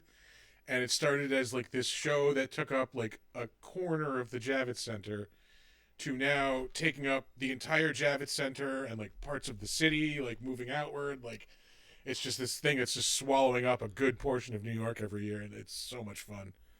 I love it so much. Anything that's more horror, more comics, more nerd. I it's funny. I'm honestly okay with it. And like, some people get really upset. They're like, I don't want there to be more people into the thing I'm into. I'm like, no, I'm fine with more people being into what I'm into. Yeah, I'm not into gatekeeping. Yeah, no, the gatekeeping aspect of all this shit is so stupid. And I'm like, look, more horror, gateway horror, more horror that people can watch, that they can get into, because they will get into all the stuff you like. Yeah. They will inevitably. And like, that's just going to be a better world for everybody. Yeah. I do like that it is mostly niche, but I will never not want more people to be into it, because yeah, the more people that are into things, the more money that they generate, the more successful they are, the more we can have. So it's like you have to be willing to share. Yeah. Otherwise, you're going to starve out the industry. And the more people that are going to find out about Big Dumb Monsters and your horror show, and like they're going to want to listen and like interact and be a part of all of this stuff. Like that's, to me, I'm like, this is inevitably a good thing for the entire industry when people can get into things. That's why I'm like, new Goosebumps show, great, sounds good. New Hocus Pocus movie, I don't, look, I might not be for me, and that's okay. But like, at least people like them and they go, I want to watch more stuff. Yeah. Yeah, you have to kind of break it down, like, not necessarily by category, but, like, there's your hardcore horror fans who are into all the underground, the grindhouse, all the, the really hard to get stuff. And then there are the people that are into just casual fans, the people that like Hocus Pocus, like, it's been a staple of their childhood. They're into that. That's my wife. She doesn't like all the crazy monsters and blood and gore and shit that I love, but I can see that she's like, she'll occasionally attempt it and it's not for her, but she's willing to try. So I'm willing to go like, okay, well, you have that, you have your Hocus Pocus shit, and I'll buy you those toys because that gets you what you want, and it kind of keeps the cycle moving. But man, do I miss the hunt for a movie that nobody has because it was not popular at all. Like scouring the movie markets and stuff like that. You really need to come to LA then, because you need to go Amoeba. That's the holy grail right there, man. Is going to Amoeba and just walking through the amount of amazing DVDs that place has. It's fucking awesome. So. Yeah, they do a series. Well, they were doing it for a long time. I don't know if they still do. It was called What's in My Bag. And they have celebrities coming through and like just like a famous musician, and what are they gonna buy? What records are they interested in? And like it's crazy. You get these guys who are in like Slayer and they're buying like jazz records and shit. Yeah. Fucking amazing. I love it. I know. I went there the other day and I bought a Dawn of the Dead collector's edition DVD set of the original Dawn of the Dead film, and then I bought there was another film called Channel 13, which is a horror anthology I've never seen. And then the last one was, oh god, what was the last one? I got a Mystery Science Theater 3000 DVD set, which had Merlin, Time Chasers. I know that set. Yeah. Time No, chasers. it was that was the creme de la creme set of just Yeah. like great episodes. I mean, Is that the one Merlin that had for me is, Manos? no, it doesn't have Manos. I have it here, but it says it's Merlin, Time Chasers, and there's one more other great Mike one that's on there that I'm like, my God, this is just a killer It's set. not Mitchell, is So- it? No, it's not. That's What another was classic It was episode. one other movie. But anyway, Merlin for me though is top 5. I mean that is just one of the greatest episodes of that show. So Time Chasers is the one with like Brit Slam Fist. Like, yeah. Well, he's got the guy with the huge chin in it. Yeah, Yeah. and he's like, I'm Bob Evil. Yeah, when he comes out. blast like, hard cheese. I think my favorite one was the horrors of Spider Island.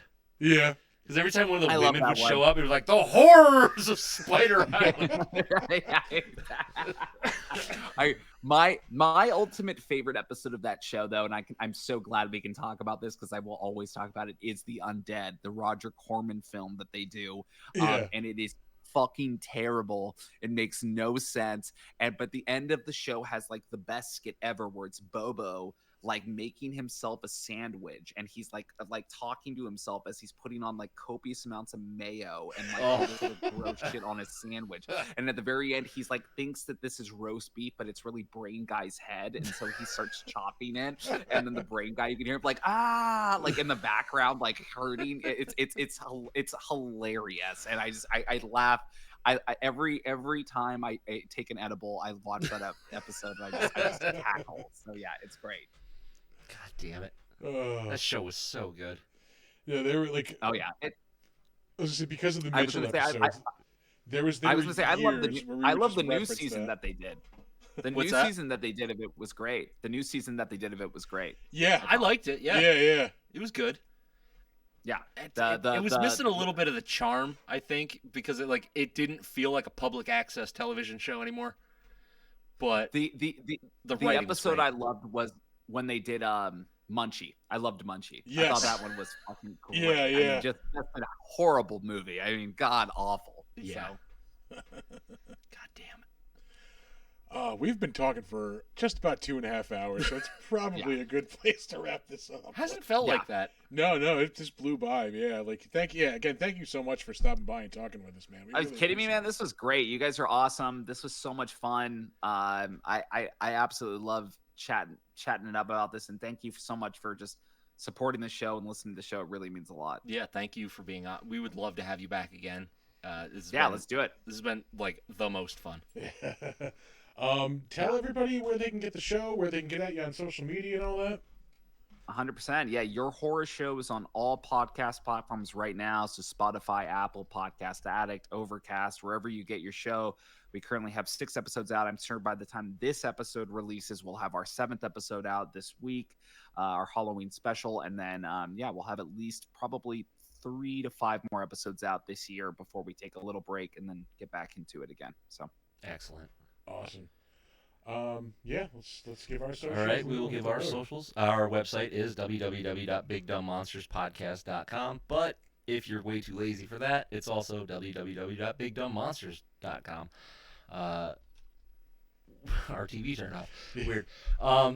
We are on Facebook. If you want to find us on Facebook, it is Big Dumb Monsters Pod. If you have any suggestions for the show, suggestions for beers that we should drink,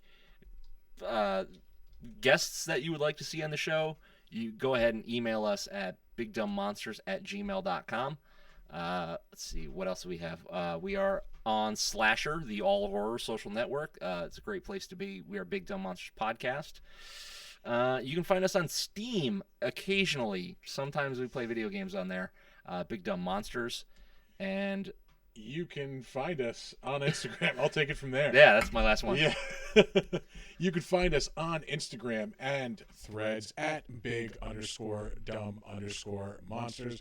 If you are not watching the show live, you can always catch us live, usually every Saturday night on Twitch at twitch.tv/bigdumbmonsters.